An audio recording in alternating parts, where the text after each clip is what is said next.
خوشیوں بھری زندگی اللہ صرف ان لوگوں کو دیتا ہے جن کے دل میں اللہ ہے. حضرت حکیم اختر صاحب رحمہ اللہ تعالی بڑے اللہ والے بزرگ تھے, ان کے بیانات سنا کریں, یوٹیوب پہ موجود ہیں. ان کے بیانات سن کے آپ کو لگے گا کہ اللہ والے کسے کہتے ہیں. پہلے علماء بزرگان دین کیسے لوگوں کو دین کی طرف لاتے تھے, اور آج کل کے اسکالرز کیسی نفرتیں پھیلا رہے ہیں.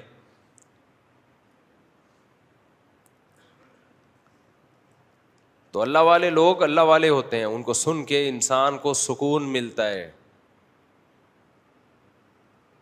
تو وہ فرمایا کرتے تھے کہ دل جو ہے وہ پورے جسم کا بادشاہ ہے. دل پورے جسم کا بادشاہ ہے. اللہ اس کائنات کا بادشاہ ہے. بادشاہ جب بادشاہ پہ حملہ کرتا ہے, اچھا دیکھو یہ ایک بات بیچ میں علمی نقطے کی آ گئی. میں یہ جو ملفوظ سنا رہا ہوں یہ حضرت حکیم اختر صاحب کا ہے نا, تو میں نے بتا دیا کہ یہ کہاں سے ملا ہے مجھے, ان کا قول ہے. یہ بھی خیانت ہوتی ہے. آپ کوئی حکمت کی بات بڑی یونیک قسم کی کر رہے ہو اور ایسے شو کر رہے ہو جیسے میں یہ کہہ رہا ہوں. آج کل یہ بھی ہونے لگا ہے, کسی اور کی تحریر ہوتی ہے اپنے نام سے شائع کر دیتے ہیں. یہ بہت بڑی خیانت ہے. اور یہ بھی خیانت ہے کہ کسی اور کی تحریر ہو اور آپ اس کا نام نہ لکھو نیچے. یہ بھی آج کل چل پڑا, بس منقول لکھ دو, فلاں سے بس منقول ہے. تو بھائی نام لکھو. جب تم نے ایک آدمی سے فائدہ اٹھایا ہے تو کیوں, یہ تو ایک غیر اخلاقی حرکت ہے کہ آپ اس کا نام شو نہ کریں, چاہے وہ جیسا مرضی ہو, لیکن آپ بتا دیں بھائی ہمیں اس سے اتفاق نہیں ہے, لیکن تحریر کس کی ہے, فلاں کی ہے. یہ نام نہیں لکھ رہے ہوتے اس کے اوپر. کوئی آپ کے ساتھ ایسا کرے, آپ کی کتاب شائع کر دے, نام نہ لکھے اور بولے کسی کی کتاب, آپ کو غصہ نہیں آئے گا؟ بھائی یا تو کتاب شائع نہیں کر, یا کر رہا ہے تو میرا نام تو لکھ اس کے اوپر. میری جب 4 شادیوں والی کتاب میں نے لکھی تو میری کتاب چھپنے سے پہلے اس موضوع پر 2 کتابیں اور آ گئیں. میں نے 2-3 لوگوں کو مسودہ دیا پڑھنے کے لیے, تو انہوں نے اپنے نام سے چھاپ دیا اور اس میں تھوڑی سی تبدیلی کر لی. یہ بھی خیانت میں آتا ہے. تھوڑی بہت تبدیلی کر کے, محنت تو ساری کسی اور کی ہے نا, تو اپنے نام سے چھاپ دی, تھوڑی بہت تبدیلی کر دی اس میں. تو غیر اخلاقی حرکت غیر اخلاقی ہی ہوتی ہے. تو آج کل کتابیں لکھنے کا ایک نیا طریقہ مارکیٹ میں آیا ہے. ایک موضوع پر پہلے سے کتاب ہے تو ایسی 10 کتابیں جمع کی.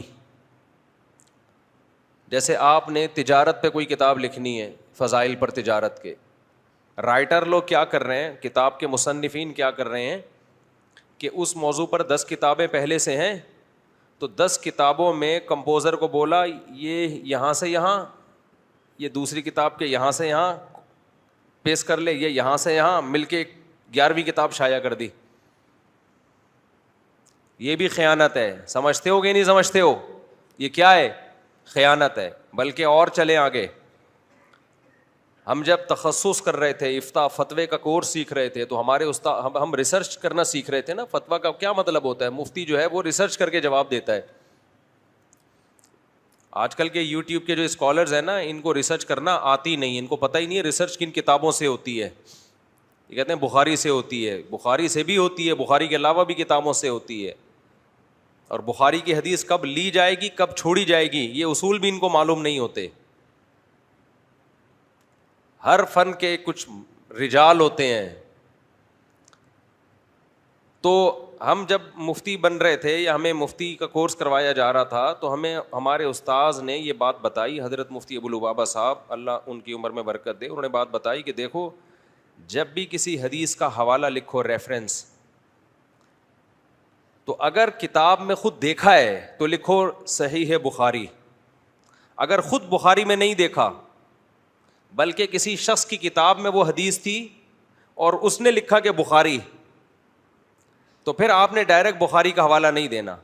آپ نے کہنا ہے کہ فلاں کتاب کے فلاں صفحہ نمبر پہ بحوالہ بخاری, فلاں کتاب کے فلاں صفحے پہ میں نے یہ حدیث دیکھی ہے بخاری کے حوالے سے, کیونکہ آپ نے بخاری میں تلاش نہیں کی ہے, کسی اور کی تلاش سے فائدہ اٹھا رہے ہو آپ.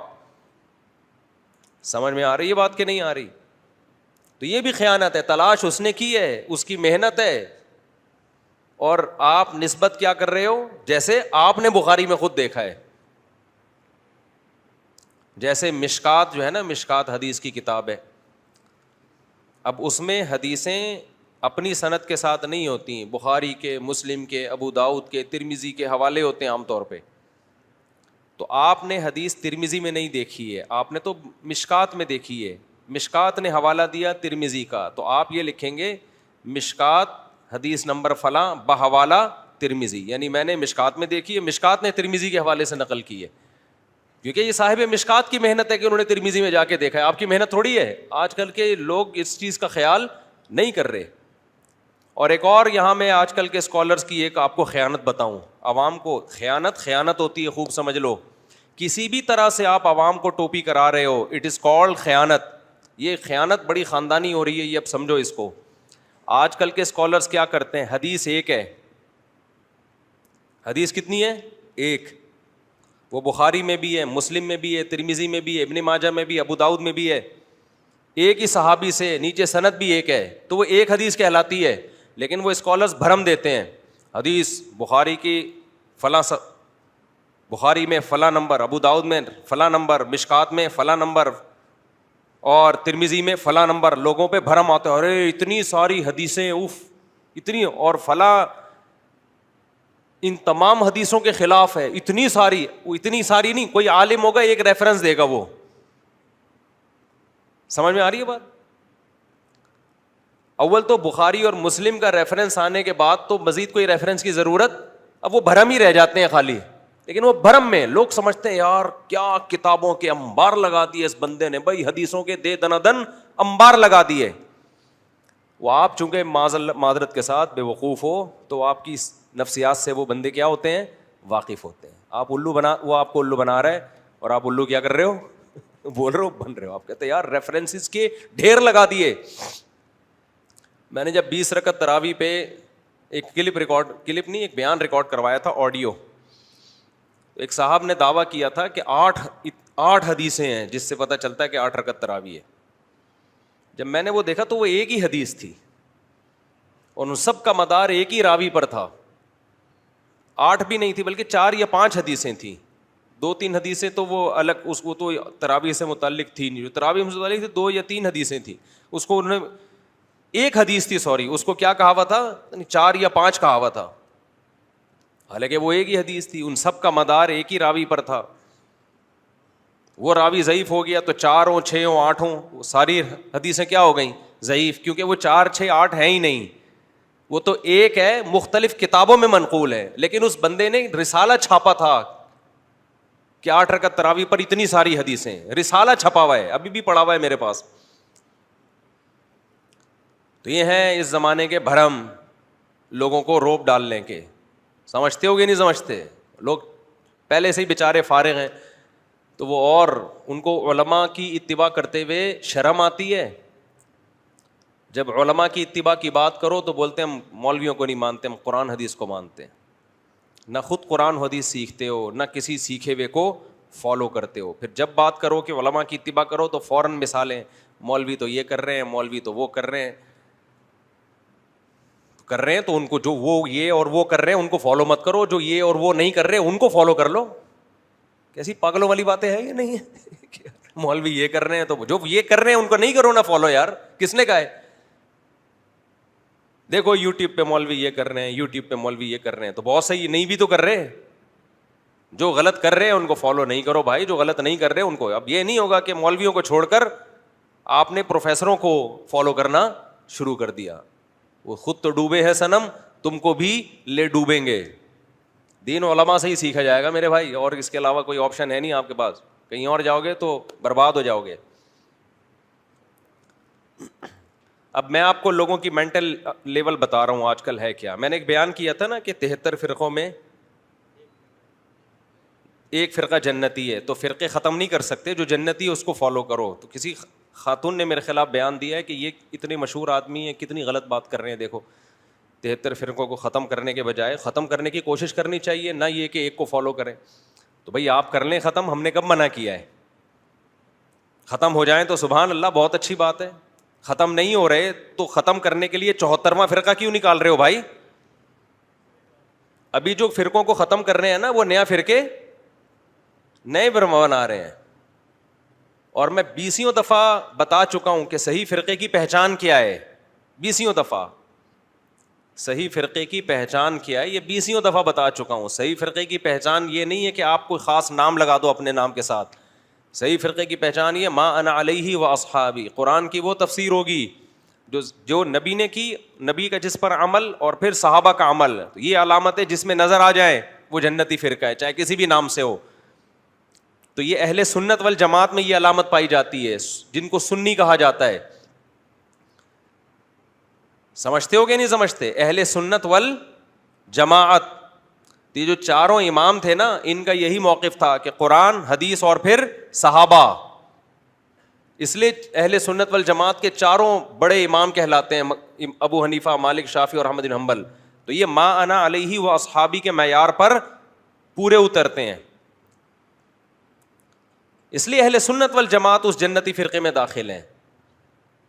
آپ کہہ سکتے ہو اہل سنت کے بھی تو اتنے ٹکڑے ہیں. بھائی جتنے بھی ٹکڑے ہوں, جو اس معیار پہ اتر رہا اس ٹکڑے کو فالو کیا جائے گا. جو اس معیار پہ پورا نہیں اتر رہا اس ٹکڑے کو فالو بولو, بلکہ بھوسی ٹکڑے کی طرح اس کو تین ڈبے والے کو دے دیا جائے گا. دعویٰ تو سب کرتے ہیں ہم اہل سنت والجماعت, ہم سنی اہل سنت والجماعت, پورے نہیں اترتے اس پہ. جو پورا اتر رہا ہے بھائی وہ جنتی فرقے میں. پھر اہل سنت والجماعت میں جو قرآن, حدیث اور صحابہ ان تینوں کو فالو کرے گا, ان میں پھر اختلاف اگر ہوگا تو وہ فرقہ واریت نہیں ہے, وہ پھر فروعی اختلاف ہے. جیسے ابو حنیفہ, شافعی, مالک میں اختلاف تھا, وہ صحابہ میں بھی تھا, تو صحابہ تو سارے جنتی ہیں. پھر اگر اس کے بعد بھی اختلاف ہوگا تو وہ اختلاف کیا کہلائے گا؟ وہ اصولی اختلاف نہیں ہے. وہ کون سا اختلاف ہے؟ فروعی اختلاف.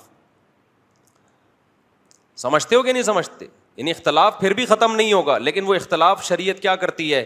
برداشت کرتی ہے کہ وہ ٹھیک ہے, اس میں دونوں فریق ٹھیک ہیں. جیسے بنو قریظہ کی طرف نبی صلی اللہ علیہ وسلم نے صحابہ کا لشکر بھیجا, حکم دیا عصر کی نماز راستے میں نہیں پڑھنا, وہاں پہنچ کے پڑھنا ہے. تو صحابہ نے کیا کیا؟ اختلاف ہو گیا حدیث سمجھنے میں. ایک نے کہا یہاں پڑھنا ہے, دوسرے نے کہا قضا ہو رہی ہے بھائی, قضا ہونے سے بچانا ہے. بار بار یہ حدیث بیان کر چکا ہوں, ایک نے پڑھ لی اور ایک نے چھوڑ دی, اختلاف ہوا. اب یہ نہیں کہ یہ فرقہ جنتی وہ جہنمی, بھائی دونوں جنتی ہیں. اور یہ فرقے ہیں ہی نہیں. تو حنفی, مالکی, شافعی, حنبلی یہ فرقے نہیں ہیں. فرقے اہل سنت والجماعت یا اہل سنت والجماعت سے خارج ہونا, کیونکہ دونوں میں نظریاتی اختلاف ہے, عقیدے کا اختلاف ہے. تو امام ابو حنیفہ, مالک, شافعی, احمد بن حنبل کا جو اختلاف ہے وہ عقائد کا نہیں ہے, وہ فروعی مسائل کا ہے. سب قرآن, حدیث اور صحابہ کو حجت مانتے ہیں. ان کے علاوہ آپ کو اگر کہیں نظر آئے گا یا تو قرآن کی آیتوں میں تحریف کر رہا ہوگا, یا قرآن کو مان رہا ہوگا حدیثوں میں تحریف, یا حدیثوں کو مان رہا ہوگا صحابہ میں تحریف. تو تینوں چیزیں ملتی ہیں تو کیا بنتا ہے؟ اہل سنت والجماعت, جو فرقہ ناجیہ ہے, جو جنتی فرقہ ہے. پھر بھی اگر کوئی کہتا ہے نا میں فرقوں کو نہیں مانتا, آپ اس سے کہتے تم شیعہ ہو یا سنی ہو یہ بتاؤ. وہ کہے میں کچھ بھی نہیں ہوں, میں سمپل مسلمان ہوں. تو ان سے بولو بھائی شیعوں کے عقیدے الگ ہیں, سنیوں کے الگ ہیں, تو بتاؤ نا آپ کس عقیدے کے حامل ہو. تو ایسے لوگ پتہ ہے جواب میں کیا کہتے ہیں؟ کہتے ہیں ہم عقائد تو وہی ہے ہمارے اہل سنت والجماعت والے, لیکن ہمارا کوئی فرقہ نہیں ہے. تو اب جس کے اہل سنت والجماعت والے عقائد ہوتے ہیں اسی کو تو سنی کہا جاتا ہے. اسی کو کیا کہا جاتا ہے؟ ان شارٹ کیا کہہ دیتے ہیں اس کو؟ سنی کہہ دیتے ہیں. سمجھتے ہو کہ نہیں سمجھتے؟ پھر سنیوں میں جو بر صغیر میں کچھ سنی ایسے ہیں جو تیجا 40واں کرتے ہیں, ربیع الاول میں جلسے جلوس نکالتے ہیں, 11ویں شریف 12ویں شریف مانتے ہیں. کچھ سنی ایسے ہیں جو کہتے ہیں یہ چیزیں صحابہ سے ثابت نہیں ہیں تو ہم ان کو نہیں مانیں گے. اب سنیوں کی کتنی قسمیں ہو گئیں؟ 2 قسمیں ہو گئیں نا. تو لوگوں نے خود اپنی آسانی کے لیے وہ والے سنی جو تیجے 40 میں نہیں کرتے ان کو دیوبندی کا نام دے دیا, وہ والے سنی جو تیجے 40 میں کرتے ہیں ان کو بریلوی کا نام دے دیا. اب ہم یہ نہیں کہتے دیوبندی جائے گا یا بریلوی جنت میں جائے گا, یہ تو نام پبلک نے دیے ہیں بھائی, یہ علماء نے تھوڑی وضع کی ہے نام, پھر مارکیٹ میں پھیل گئی یہ نام. اصل تو یہ ہے کہ سنی کون ہے, اہل سنت والجماعت میں سے کون ہے. تو اب یہ آپ فیصلہ کر لو کہ صحابہ کے طریقے پر کون ہے. جو صحابہ کے طریقے پر ہے وہ سچی مچی کا اہل سنت والجماعت ہے, جو صحابہ کے طریقے پر نہیں ہے وہ نام کا اہل سنت والجماعت ہے. سمجھتے ہو کہ نہیں سمجھتے؟ تو یہ بہت آسان حل ہے جنتی فرقے کو پہچاننے کا. تو باتیں آپ کروا لو لوگوں سے بیٹھ کے, ہم فرقے نہیں مانتے, تو کیا مطلب کیا کرتے ہو پھر فرقے نہیں مانتے تو کیا نتیجہ کیا نکلا اس کا؟ آپ تو نئے فرقے بنا رہے ہو. آپ کو چاہیے تھا جتنے صحیح ہیں نا ان کو بتاتے یہ والا صحیح ہے, اس کو فالو کرو. جب آپ نے یہ کہہ دیا کہ سارے غلط ہیں تو اس کا مطلب یقیناً یہی ہے کہ اب نیا بنا رہے ہو آپ, تو کم نہیں تھوڑی کر رہے ہو, اب آپ کیا کر رہے ہو, نیا بنا رہے ہو. تو خیر ہم اپنے اصل ٹاپک کی طرف آتے ہیں. تو میں یہ بات عرض کر رہا تھا کہ اللہ تعالیٰ قرآن مجید میں کہتے ہیں فَلَنُحْيِيَنَّهُ, ہاں میں خیانت کی بات کر رہا تھا. خیانت غیر اخلاقی حرکت ہے نا, عوام کو بیوقوف بنانے کے. ایک حدیث جو 20 کتابوں میں آپ نے یہ بھی ہے فلانا بھی ہے, لوگ کہتے ہیں ابے بھائی انبار لگا دیا اس نے, اتنی ساری حدیث ہیں, وہ اتنی ساری نہیں ہے میرے بھائی, وہ حدیث کتنی ہے, ایک ہے, سند بھی ایک ہے اس کی, تو 10 کتابوں میں آ جائے یا 20 کتابوں میں آ جائے اس سے کوئی فرق نہیں پڑتا. ہو سکتا ہے مخالف کے پاس ایک ہی کتاب کی ہو لیکن وہ صحیح ہو, اور آپ کے پاس 10 کتابوں کی ہو لیکن وہ کیا ہو, ضعیف ہو. آپ کہہ سکتے ہیں جب حدیثیں ضعیف حدیثیں بہت زیادہ ہوتی ہیں تو وہ حسن تک پہنچ جاتی ہیں, قابل قبول بن جاتی ہیں.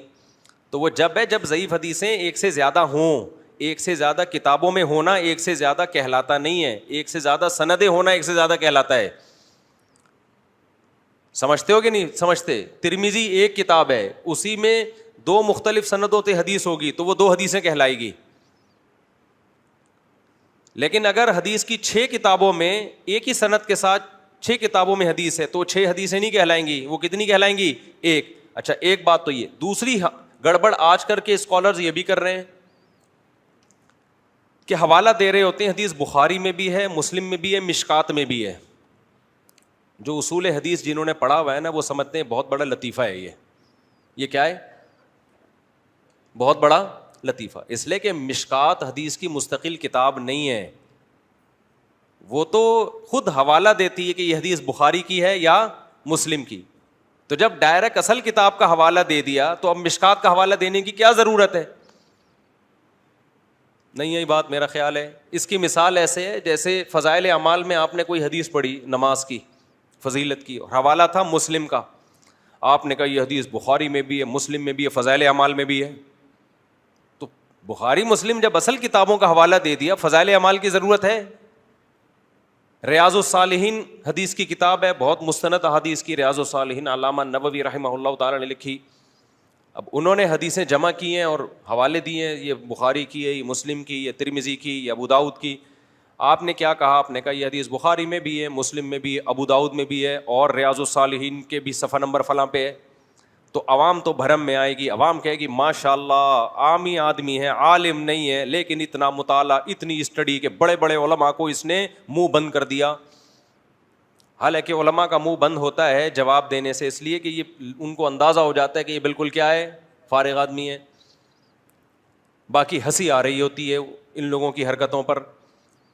تو میں نے بہت دفعہ دیکھا ہے بعض اسکالرس کو کہ وہ حوالہ دے رہے ہیں مسلم کا, فلانا کا, پھر مشکات کا, مشکات میں فلاں پہ. تب ہے تو کیا کر رہے ہو لوگوں کے ساتھ یار, تم لوگوں کی نفسیات سے کھیل رہے ہو. اچھا ہے کھیلتے رہو. جب لوگ ڈاکٹروں کو چھوڑ کر قصائیوں سے علاج شروع کرا دیں گے تو اس قوم کی سزا یہ ہے کہ وہ مرے. اسی طرح جب لوگ علماء کو چھوڑ کر عام لوگوں کو مذہبی رہنما بنا کر ان سے مسائل پوچھیں گے تو اس قوم پر بالکل صحیح عذاب آئے گا اللہ کا. اچھا ہے تباہ ہو, برباد ہو, سکون بھی برباد ہوگا اور فرقوں میں تقسیم در تقسیم ہوتے چلے جاؤ گے. یہ اللہ کا فیصلہ ہے. جیسے میں نے بتایا تھا نا, گارڈ کی تنخواہ جو قوم 10,000 روپے دیتی ہے, جو قوم گارڈ کو 10,000 روپے دے رہی ہے 12 گھنٹے کی, تو جب ڈاکو آئے تو اس قوم کی سزا یہ ہے کہ گارڈ وہاں سے بھاگ جائے. کیا خیال ہے؟ میں نے خود گارڈوں کو, جو گارڈ گلی کے گارڈ ہیں, ان کو مشورہ دیا, بھائی اگر کوئی مشکوک بندہ بھی نظر آتا ہے, خدا کے لیے اپنے بیوی بچوں کا خیال کرنا, بیوی کو بیوہ مت کرنا, بچوں کو یتیم مت کرنا. پہلے 10,000 میں 4-4 6-6 بچے پال رہے ہو, بیوہ ہو جائے گی بیوی, وہ بیچاری کہاں جائے گی. اس لیے کوئی مشکوک آدمی نظر آئے, میں نے کہا میرا گارڈ بھی نظر آئے تو بھاگ جانا. اگر تم نہیں پہچانو, آپ تم سمجھو کوئی ڈاکو آ رہا ہے. 10,000 میں میرے بھائی بالکل صحیح ہے کہ نہیں ہے؟ اس لیے کہ جو گلی والے اپنی جو تمہاری سیکیورٹی کے لیے بیٹھا ہے, تمہاری جیب سے 40-50 گھر ہوتے ہیں ایک گلی میں, 500 روپے بھی دے دیں تو بیڑا پار ہو جائے اس کا. 500 روپے جیب سے نکل نہیں رہے ہوتے, اور بٹھایا اس کو کراچی کے ڈاکوؤں سے حفاظت کے لیے.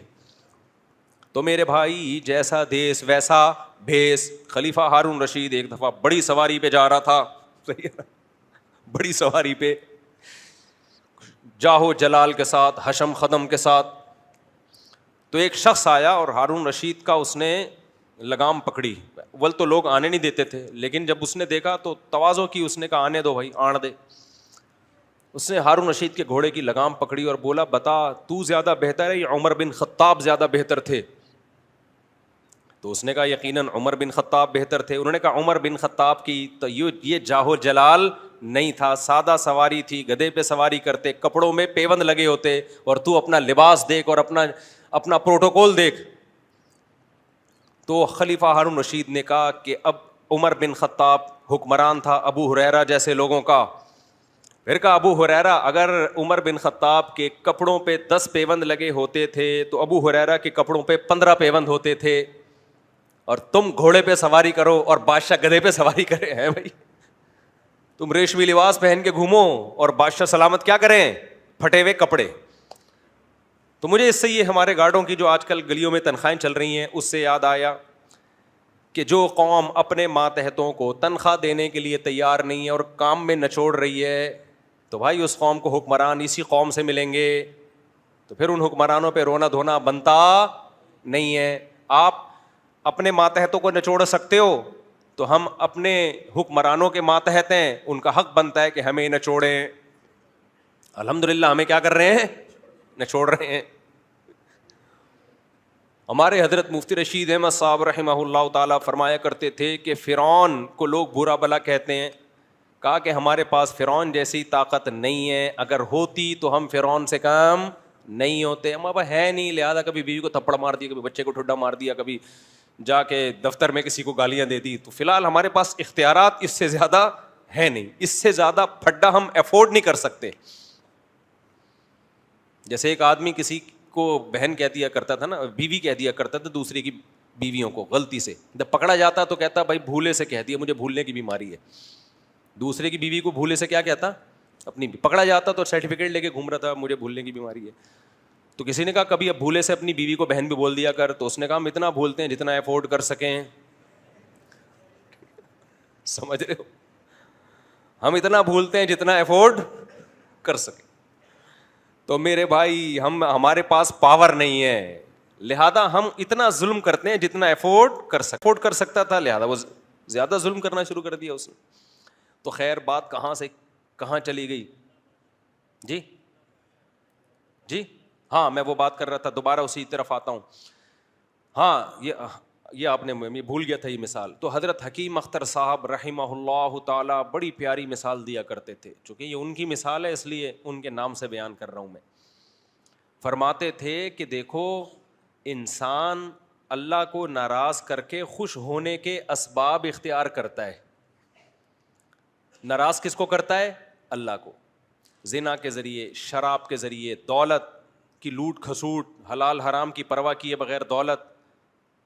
اگر حلال طریقے سے آ بھی گئی تو اترانا شروع کر دیتا ہے خوش ہونے کے لیے, اس کو دکھاتا ہے دنیا کے سامنے تاکہ غریب لوگ ڈپریشن میں جائیں.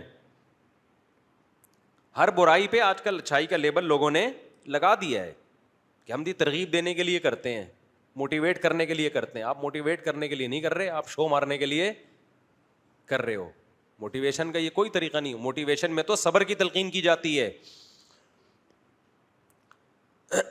تو اب کیا مسئلہ ہے میرے بھائی, جب اللہ تعالیٰ کو ناراض کر کے انسان خوشیاں حاصل کرتا ہے. دیکھو خوشی کا محل کیا ہے, دل ہے نا.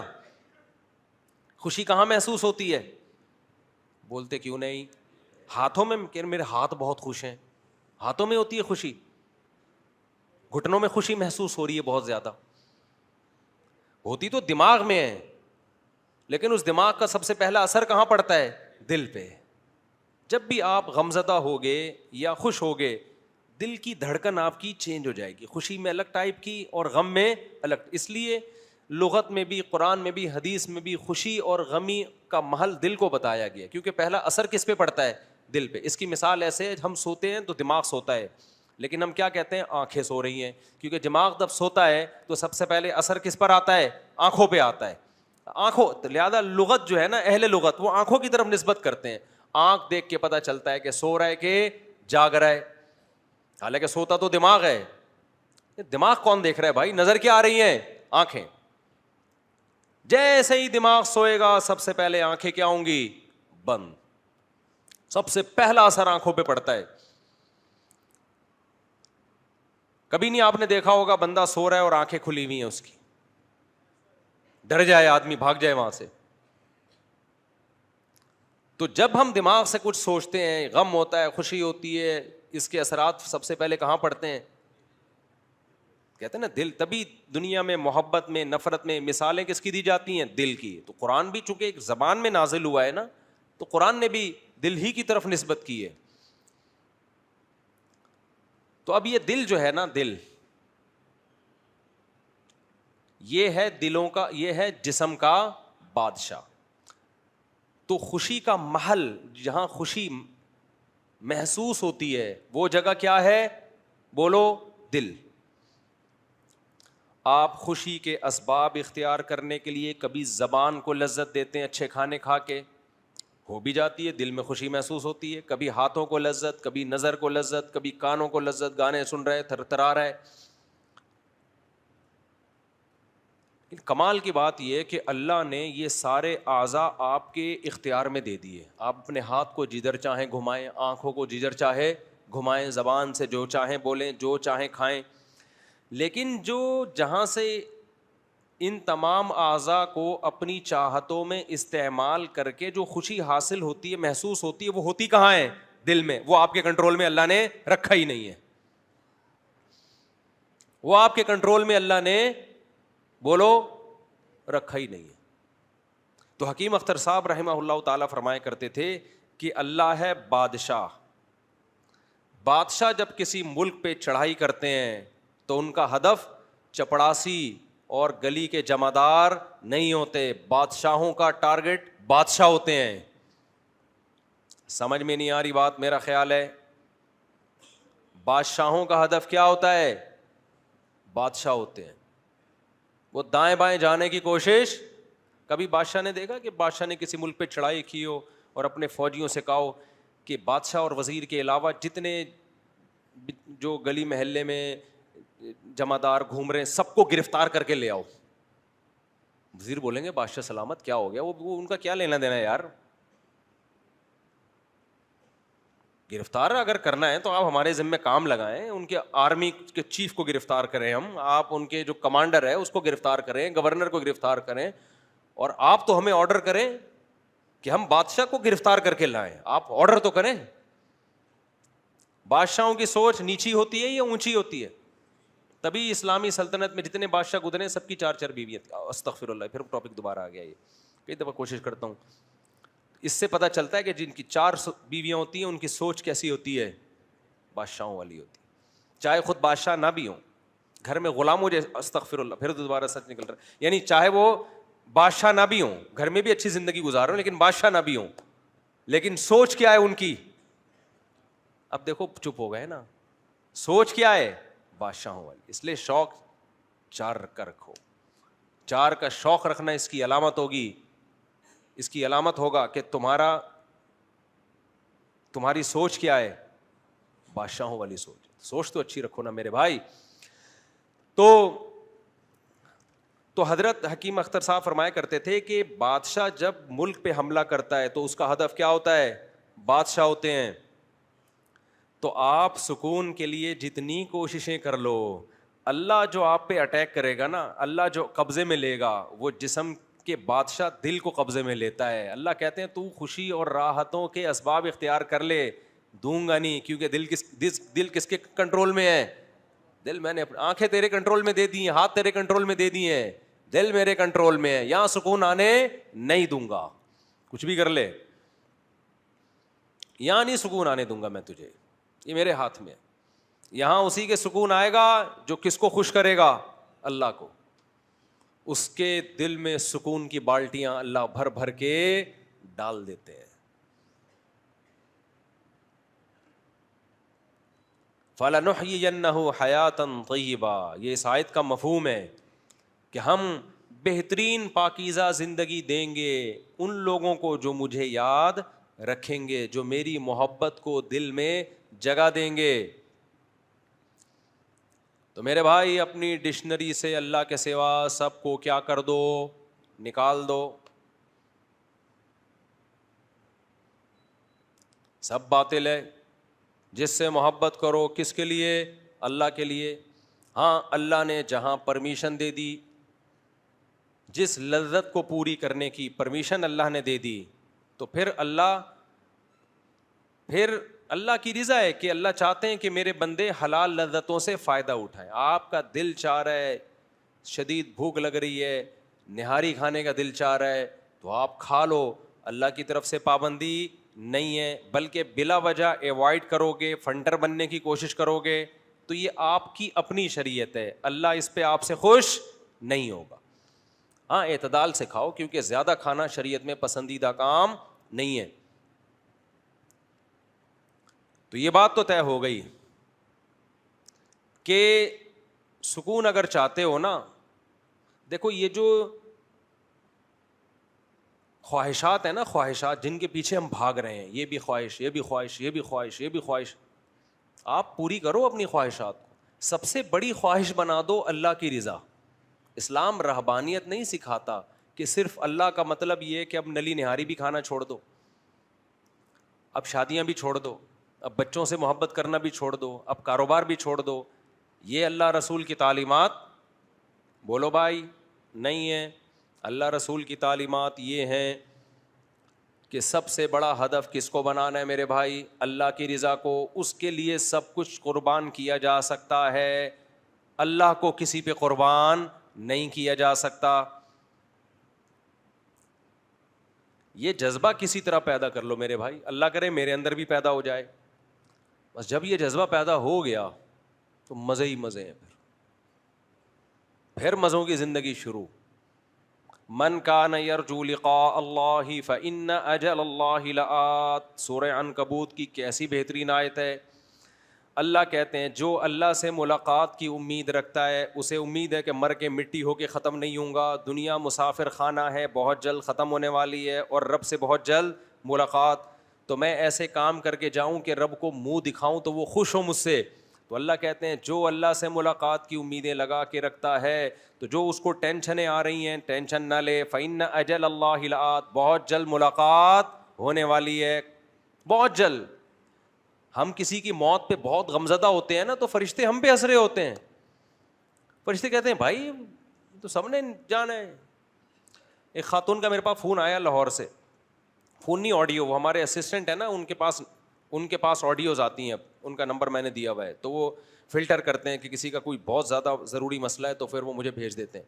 زیادہ تر مسائل تو میں مفتی طارق مسعود پہ ریکارڈ کروا دیتا ہوں, لیکن کسی کا کوئی پرسنل مسئلہ ہوتا ہے تو پھر ریکارڈ نہیں ہوتی, وہ وہیں بھیج دیتے. تو اس دوران ایک ویڈیو ہمارے اسسٹنٹ نے بھیجی. وہ بیچاری خاتون بہت رو رہی تھی, ان کی والدہ کا انتقال ہو گیا. بہت زیادہ رونا دھونا. ایک تو رونا تو نیچرل ہے, وہ تو انسان کو میت پہ آتا ہے اور آنا بھی چاہیے. بالکل ہی رونا نہیں آ رہا ہے اس کا مطلب تعلق ہی نہیں تھا کوئی. بھائی آپ کا بچہ ہی نہیں ہے, آپ کا بیٹے کا انتقال ہوا, آپ خوش مل رہے ہیں, یا تو آپ پاگل ہیں یا یہ آپ کا بیٹا بولو نہیں. دونوں میں سے ایک بات تو کیا خیال ہے بھائی ہوگی نا. تو اولاد پہ یا ماں باپ پہ یا ریلیٹیو پہ رونا آنا یہ تو نیچرل ہے بھائی, لیکن ایک حد ہوتی ہے ہر چیز کی نا. اب وہ خاتون بیچاری, ان کی والدہ کا انتقال ہوا تو بہت رو رہی ہیں وہ. اچھا انتقال ہوئے بھی 1-1.5 مہینہ ہو گیا. اچھا پہلے بھی ان کا رابطہ ہوا کچھ ہم مسائل کے سلسلے میں، والدہ کے لیے دعا کا انہوں نے کہا 1 سال سے بیچاری دعائیں منگوا رہی تھیں، میں نے بھی مانگی دعا، لیکن اللہ کی مرضی، اللہ نے اٹھا لیا والدہ کو. انہوں نے بہت رونا دھونا، 1 مہینہ ہو گیا. ان کا خیال تھا میں جب آڈیو بھیجوں گا تو میں بھی رونا دھونا شروع کر دوں گا. میں نے نہیں رویا. اول تو میں روؤں کیوں، میری والدہ کا تھوڑی انتقال ہوا ہے، خیر اللہ کسی کی بھی والدہ کا انتقال نہ ہو، ہم تو کہتے ہیں سب کی لمبی عمریں ہوں. مجھے غم تو ہوا. ان کو میں نے 2 جملے تسلی کے کہے، اس کے بعد میں نے کہا یہ کوئی نئی بات نہیں ہے کہ آپ کی والدہ کا انتقال ہو گیا. آپ کی والدہ کا بھی ایک دن انتقال ہوا تھا، اور اپنی فکر کریں تھوڑے دنوں میں آپ کا بھی کیا ہونے والا ہے، انتقال. تو بچے آپ کے بھی رو رہے ہوں گے. یہ پلیٹ فارم ہے بھائی، گاڑی آتی ہے، پرانی گاڑی آتی ہے، نئی گاڑی آتی ہے، پرانی والی پلیٹ فارم چھوڑ کے نکلتی. ہم سرگودا جاتے تھے، سپر ایکسپریس پلیٹ فارم پہ کھڑی ہوتی تھی اور ہم پلیٹ فارم پہ کھڑے ہوتے تھے. آپ کہیں جب وہ پلیٹ فارم پہ کھڑی ہوئی ہے تو ہم گاڑی میں کیوں نہیں کھڑے ہوئے، ہمیں پتہ یہ نہیں چلے گی، یہ نہیں چلے گی. جیسے ٹھگنے مرد اور ٹھگنی عورت کے بچے بڑے نہیں ہوتے نا، ایسے ہی اس زمانے میں ٹرینیں چلتی نہیں تھیں تو کئی گھنٹے لیٹ. تو اب پلیٹ فارم پہ جب پرانی گاڑی پلیٹ فارم چھوڑ کے نکلتی ہے تو پھر نئی گاڑی آتی. نئی گاڑی کے آنے کے لیے پرانی کو چھوڑنا پڑتا ہے. تو بھائی آج ہم کسی کے ماں باپ ہیں، آج ہم مریں گے، کل ہمارے بچے مریں گے، کل ہمارے ماں باپ دنیا سے گئے تھے، دادا دادی گئے تھے، نانا نانی گئے تھے. یہ تو ایک چکر لگا ہوا ہے. موت کے لیے پیدا کیا گیا ہے، زندہ رہنے کے لیے تو پیدا کیا ہی نہیں ہے. تو جس کام کے لیے پیدا کیے وہ کام نہیں ہوگا کیا؟ اس میں اتنا ٹینشن لینے کی کیا بات ہے بھائی؟ سب مریں گے بھائی، سب نے ایک ایک کر کے پتلی گلی سے بولو نکلنا ہے. عربوں میں بڑی خاندانی چیزیں ہیں بعض، کیونکہ ہم لوگ ہندوؤں کے ساتھ بہت رہے نا، تو ہمارے یہاں موت زندگی کو بہت زیادہ ویلیو دی جاتی ہے. عرب نہیں زیادہ لفٹ کراتے. غیر مسلموں کے ساتھ رہ کے نا ہم لوگ 800-900 سال کدھر رہے ہیں، ہندوؤں کے ساتھ رہے ہیں نا، بہت سی چیزیں ہم میں وہاں سے آ گئی ہیں. عرب میں بہت زیادہ نہیں ہوتا موت کے، بہت زیادہ رونا دھونا لگایا ہوا ہے. تھوڑا رونا تو وہ تو نیچرل ہے، میں نے بتایا وہ تو نہ ہونا غلط. ما تعالی الایمان ما قدر اللہ، وہ کہتے ہیں جو مقدر میں تھا ہو گیا، ایمان پر موت ہوئی ہے خلاص، چلو. چلو کو وہ عربی میں کیا کہتے ہیں، چلو. ٹھیک ہے.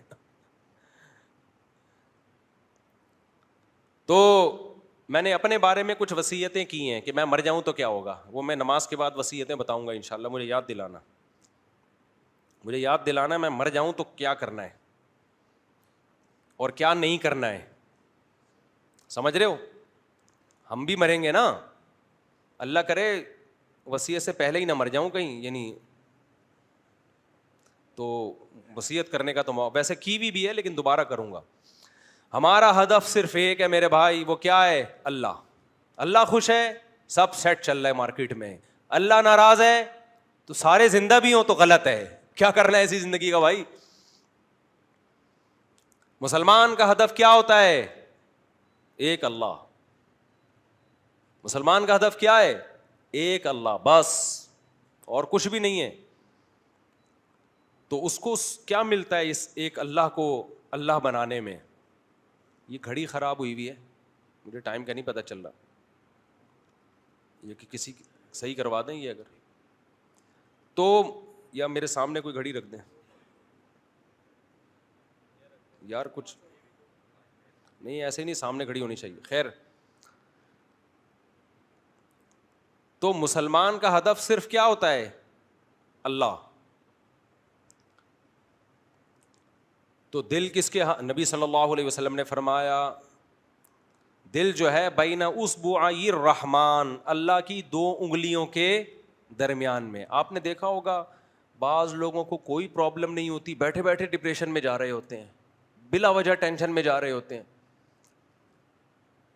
دیکھو ایک تو ڈپریشن کی بیماری ہے، وہ دماغی بیماری ہے، وہ کسی کو بھی ہو سکتی ہے. جیسے نیک آدمی تہجد گزار، سر پہ پتھر لگا اس کے اور دماغ ہل گیا تو وہ پاگل ہو جائے گا کہ نہیں ہو جائے گا؟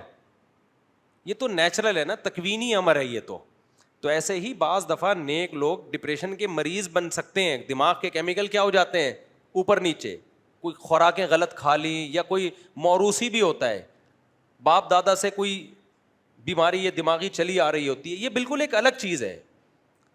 کیونکہ لوگ یہ سمجھتے ہیں کہ نیک آدمی تو ڈپریشن کا مریض ہو ہی نہیں سکتا. بھائی نیک آدمی ڈپریشن کا مریض اس سینس میں ہو سکتا ہے کہ یہ ایک دماغی بیماری ہے. تو بیماری جیسے وہ کسی کو, جیسے ہارٹ پیشنٹ ہوتے ہیں نا نیک لوگ, تو ایسے دماغ کے پیشنٹ بھی ہو سکتے ہیں. اس میں کیا ہے, میں اس ڈپریشن کی بات نہیں کر رہا جو ایک بیماری ہے, میں ایک نارمل ڈپریشن کی بات کر رہا ہوں کہ جو ٹینشنوں اور غموں کو لے کے انسان بڑھا لیتا ہے اور پھر پاگل پنے کی طرف جانے لگتا ہے, چھوٹی چھوٹی سی باتوں کو بہت ویلیو دیتا ہے. یہ والی ٹینشن نیک لوگوں کو نہیں ہوتی. سمجھتے ہو کہ نہیں سمجھتے ہو؟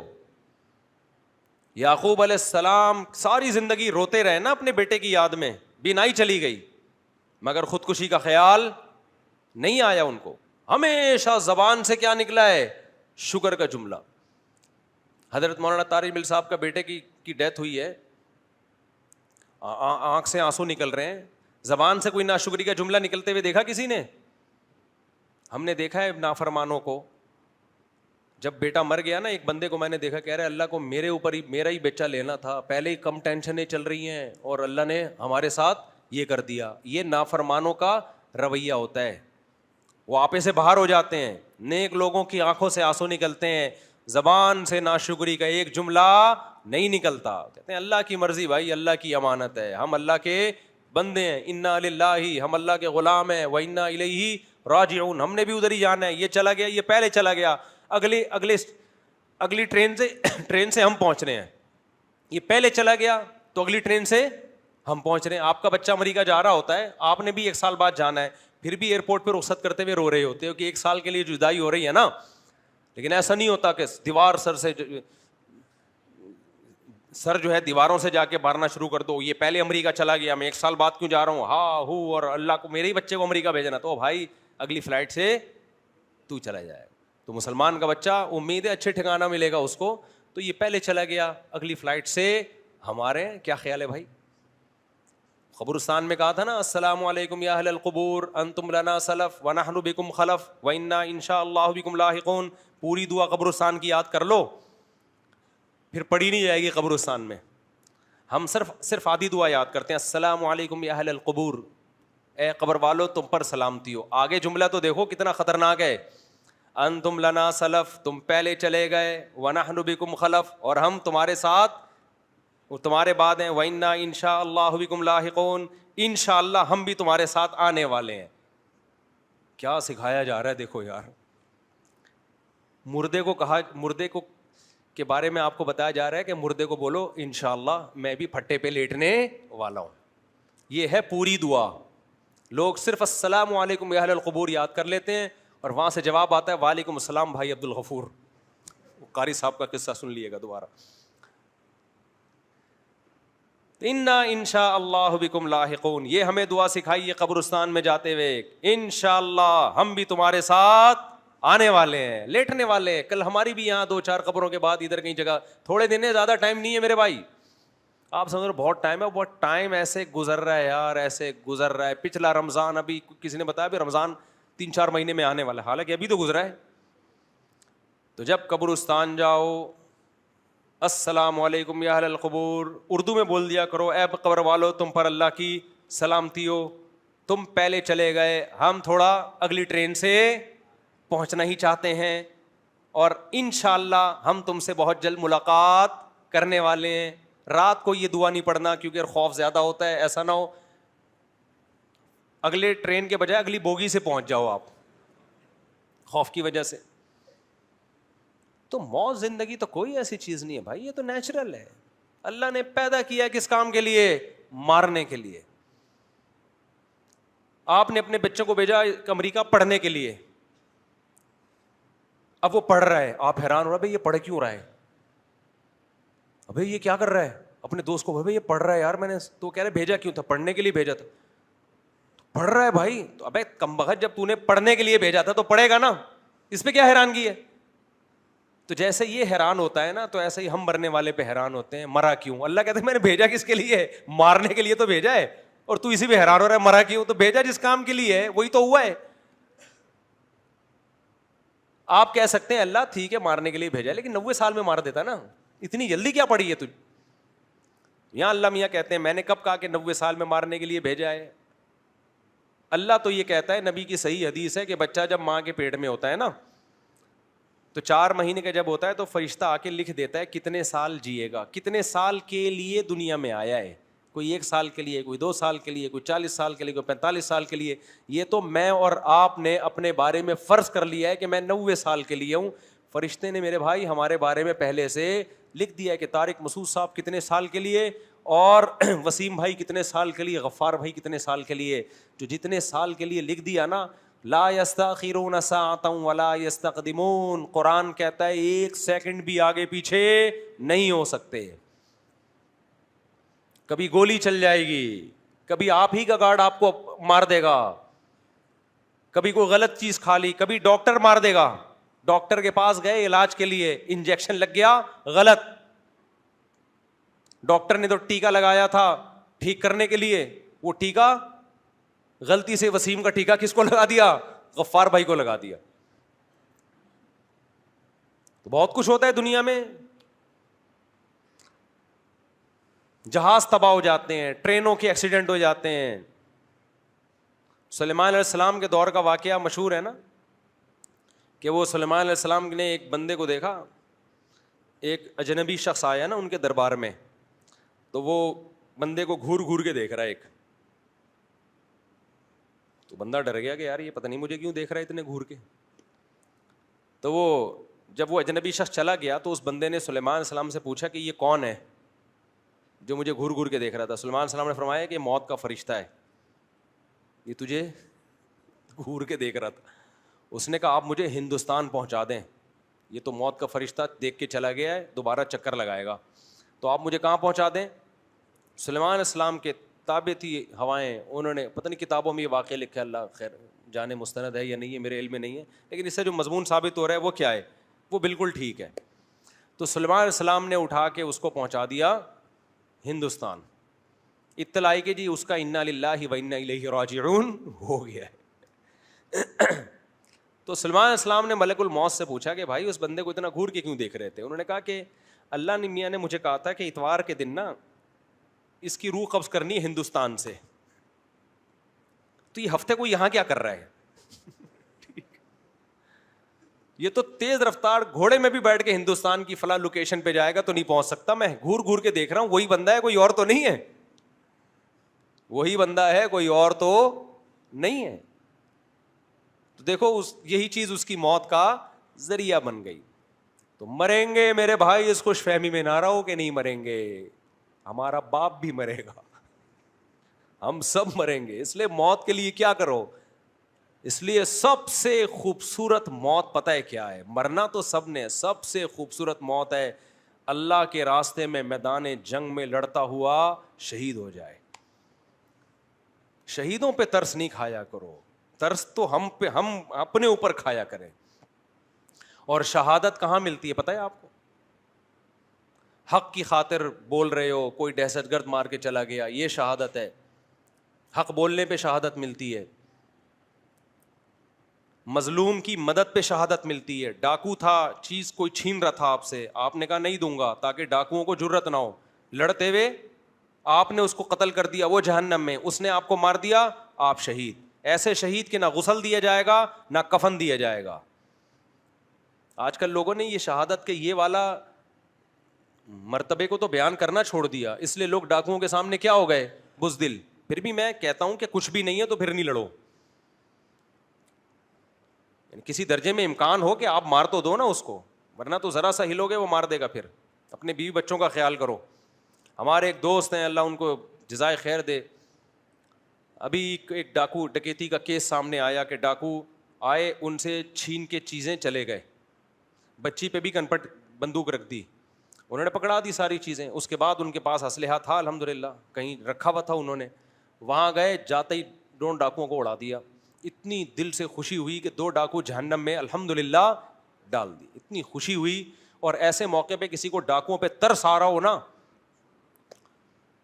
تو سمجھو ملا ہوا ہے ان کے ساتھ. یہ عوام ڈاکوؤں کو پکڑ کے کوٹ رہی ہو اور کوئی چھڑا رہا ہو اس کو بھی لٹا دو، بشرطے کہ ڈاکو ہوں. یہ ایک اہم بعض دفعہ غلط فہمی میں بے گناہ لوگ مارے جاتے ہیں. یہ نہیں ہونا چاہیے بھائی. کسی نے کسی سے ٹرک پوری کرنی ہو نا, کراچی میں مشہور کرتے ڈاکو ہے پکڑو مارو, پھر لوگ نہیں دیکھتے کہ یہ ڈاکو تھا بھی کہ نہیں تھا, لوگ ایویں ہی آ کے جان سے مار دیتے ہیں. ایسا نہ ہو کہ کوئی بے گناہ آدمی مر جائے, اس کا خیال کرو. یو پی پہ ایسا ہوا ہے کہ ایک بنا بے گناہ بندے کو کئی سال پہلے کسی نے ڈاکو کہہ کے مارنا شروع کیا, لوگ آ کے جان سے ہی مار دے, حالانکہ وہ ڈاکو نہیں تھا, کسی نے اپنے ویسے ہی کوئی دشمنی نکالنی تھی.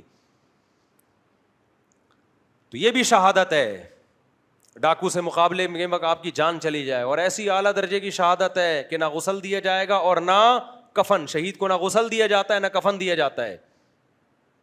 اور ایک شہادت وہ بھی ہے کہ اللہ کی راہ میں میدان جہاد میں لڑتے ہوئے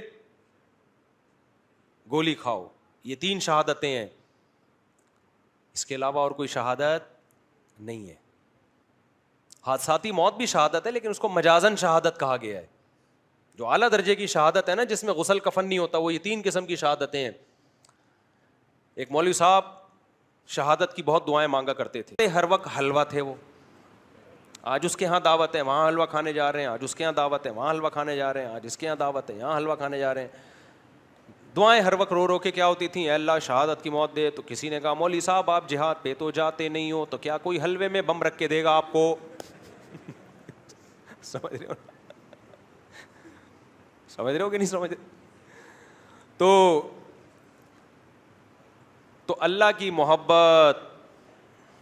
کی محبت پیدا کرنی ہے, اس سے سکون ملے گا, دنیا کا مسافر خانہ ہونے کا احساس بڑھے گا. یہ دونوں چیزیں لازم ملزوم ہیں. دنیا مسافر خانہ ہے تو پھر اللہ سے محبت ہوگی, کیونکہ پھر دنیا دل لگانے کی جگہ رہے گی نہیں آپ کی نظر میں. پھر آپ کا دل خالی ہو جائے گا کس کی محبت کے لیے؟ اللہ کی محبت. دل تو کسی نہ کسی کو چاہتا ہے, دل خالی نہیں رہتا. دنیا نکلے گی تو اللہ آئے گا, اللہ نکلے گا تو دنیا آئے گی. اس میں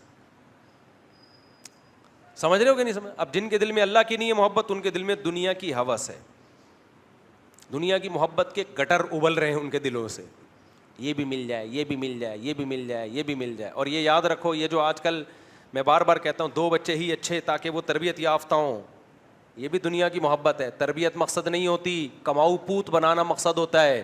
اس کو کہہ رہے ہو ایکچولی 2 بچے ہوں گے, ایک ڈاکٹر بنے گا, ایک انجینئر بنے گا. مقصد کیا ہے؟ کما کے لائے گا. تو یہ باپ ہی کی تربیت نہیں ہے, ماں ہی کی تربیت نہیں ہے, تو بچے کی تربیت کہاں سے ہوگی؟ تربیت یہ نہیں ہے. تربیت ہے انسان کا بچہ بنے, بھلے ٹماٹر بیچے, رکشے والا بنے, لیکن ایماندار ہو. اسلام میں تربیت کا مفہوم وہ نہیں ہے جو ہمارے سیکولر اور لبرل طبقے کی نظر میں ہے. اسلام میں غربت کوئی عیب بولو نہیں ہے, عیب ہی نہیں ہے غربت. عیب ہوتی تو ہمارے نبی غریب کیوں ہوتے؟ ہمارے نبی نے دعا مانگی, اللہم اشرنی فی المساکین او کما قال صلی اللہ علیہ وسلم, اللہ قیامت کے دن میرا شمار مسکینوں میں کرنا, مساکین میں مجھے اٹھانا. ہاں وہ غربت عیب ہے جو آپ کی سستی اور کاہلی کی وجہ سے ہو, جس میں دوپہر 2 بجے ناشتہ ہو رہا ہے, پھر جاب تلاش کرنے کے لیے نکل رہا ہے. یہ والی غربت یقیناً کیا ہے؟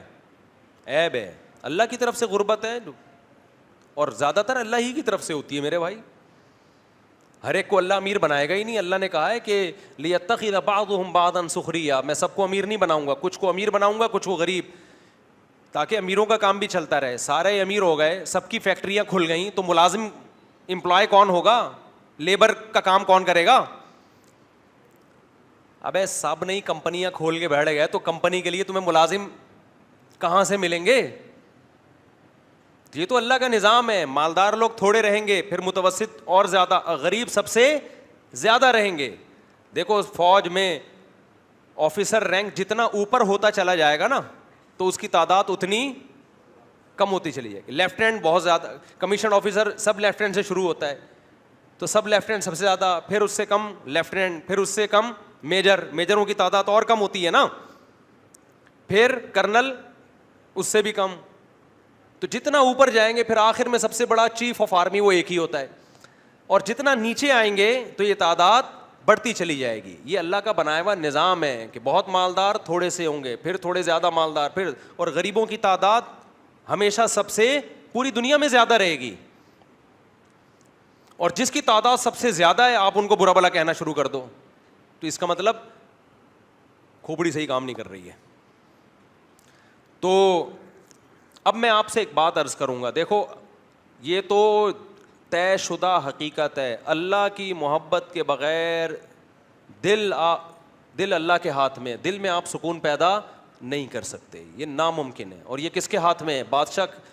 بادشاہ نے کنٹرول کس کا کیا ہوا ہے؟ جسم کے بادشاہ, کائنات کے بادشاہ نے کنٹرول رکھا ہوا ہے جسم کے. اللہ کہتے ہیں کہ تو جو مرضی کر لے, خوشیوں کے جتنے اسباب اختیار کر لے, دل کس کے ہاتھ میں ہے؟ میرے ہاتھ میں, جب چاہوں گا گھما دوں گا. تبھی آپ نافرمانوں کا دیکھو, کہہ رہے ہیں یار کوئی ٹینشن کی وجہ ہی نہیں ہے, پھر بھی پتہ نہیں کیا مصیبت ہے یار. ایک لاشعور میں ایک عجیب سا خوف ہے, ہر وقت ایسے رہتے ہیں یہ. تو وجہ کیا ہے؟ اللہ تعالیٰ جدھر کو چاہے گھماتے رہتے ہیں اس کو. اللہ کہتے ہیں ٹھیک ہے تو زور لگا لے. جیسے کسی ڈاکٹرز کو نے آپ کو دوا دی, آپ ڈاکٹر کی دوا نہیں لے رہے, آپ کہہ رہے ہیں میرے پاس ایک نسخہ ہے میں وہ کوٹ کے بناؤں گا.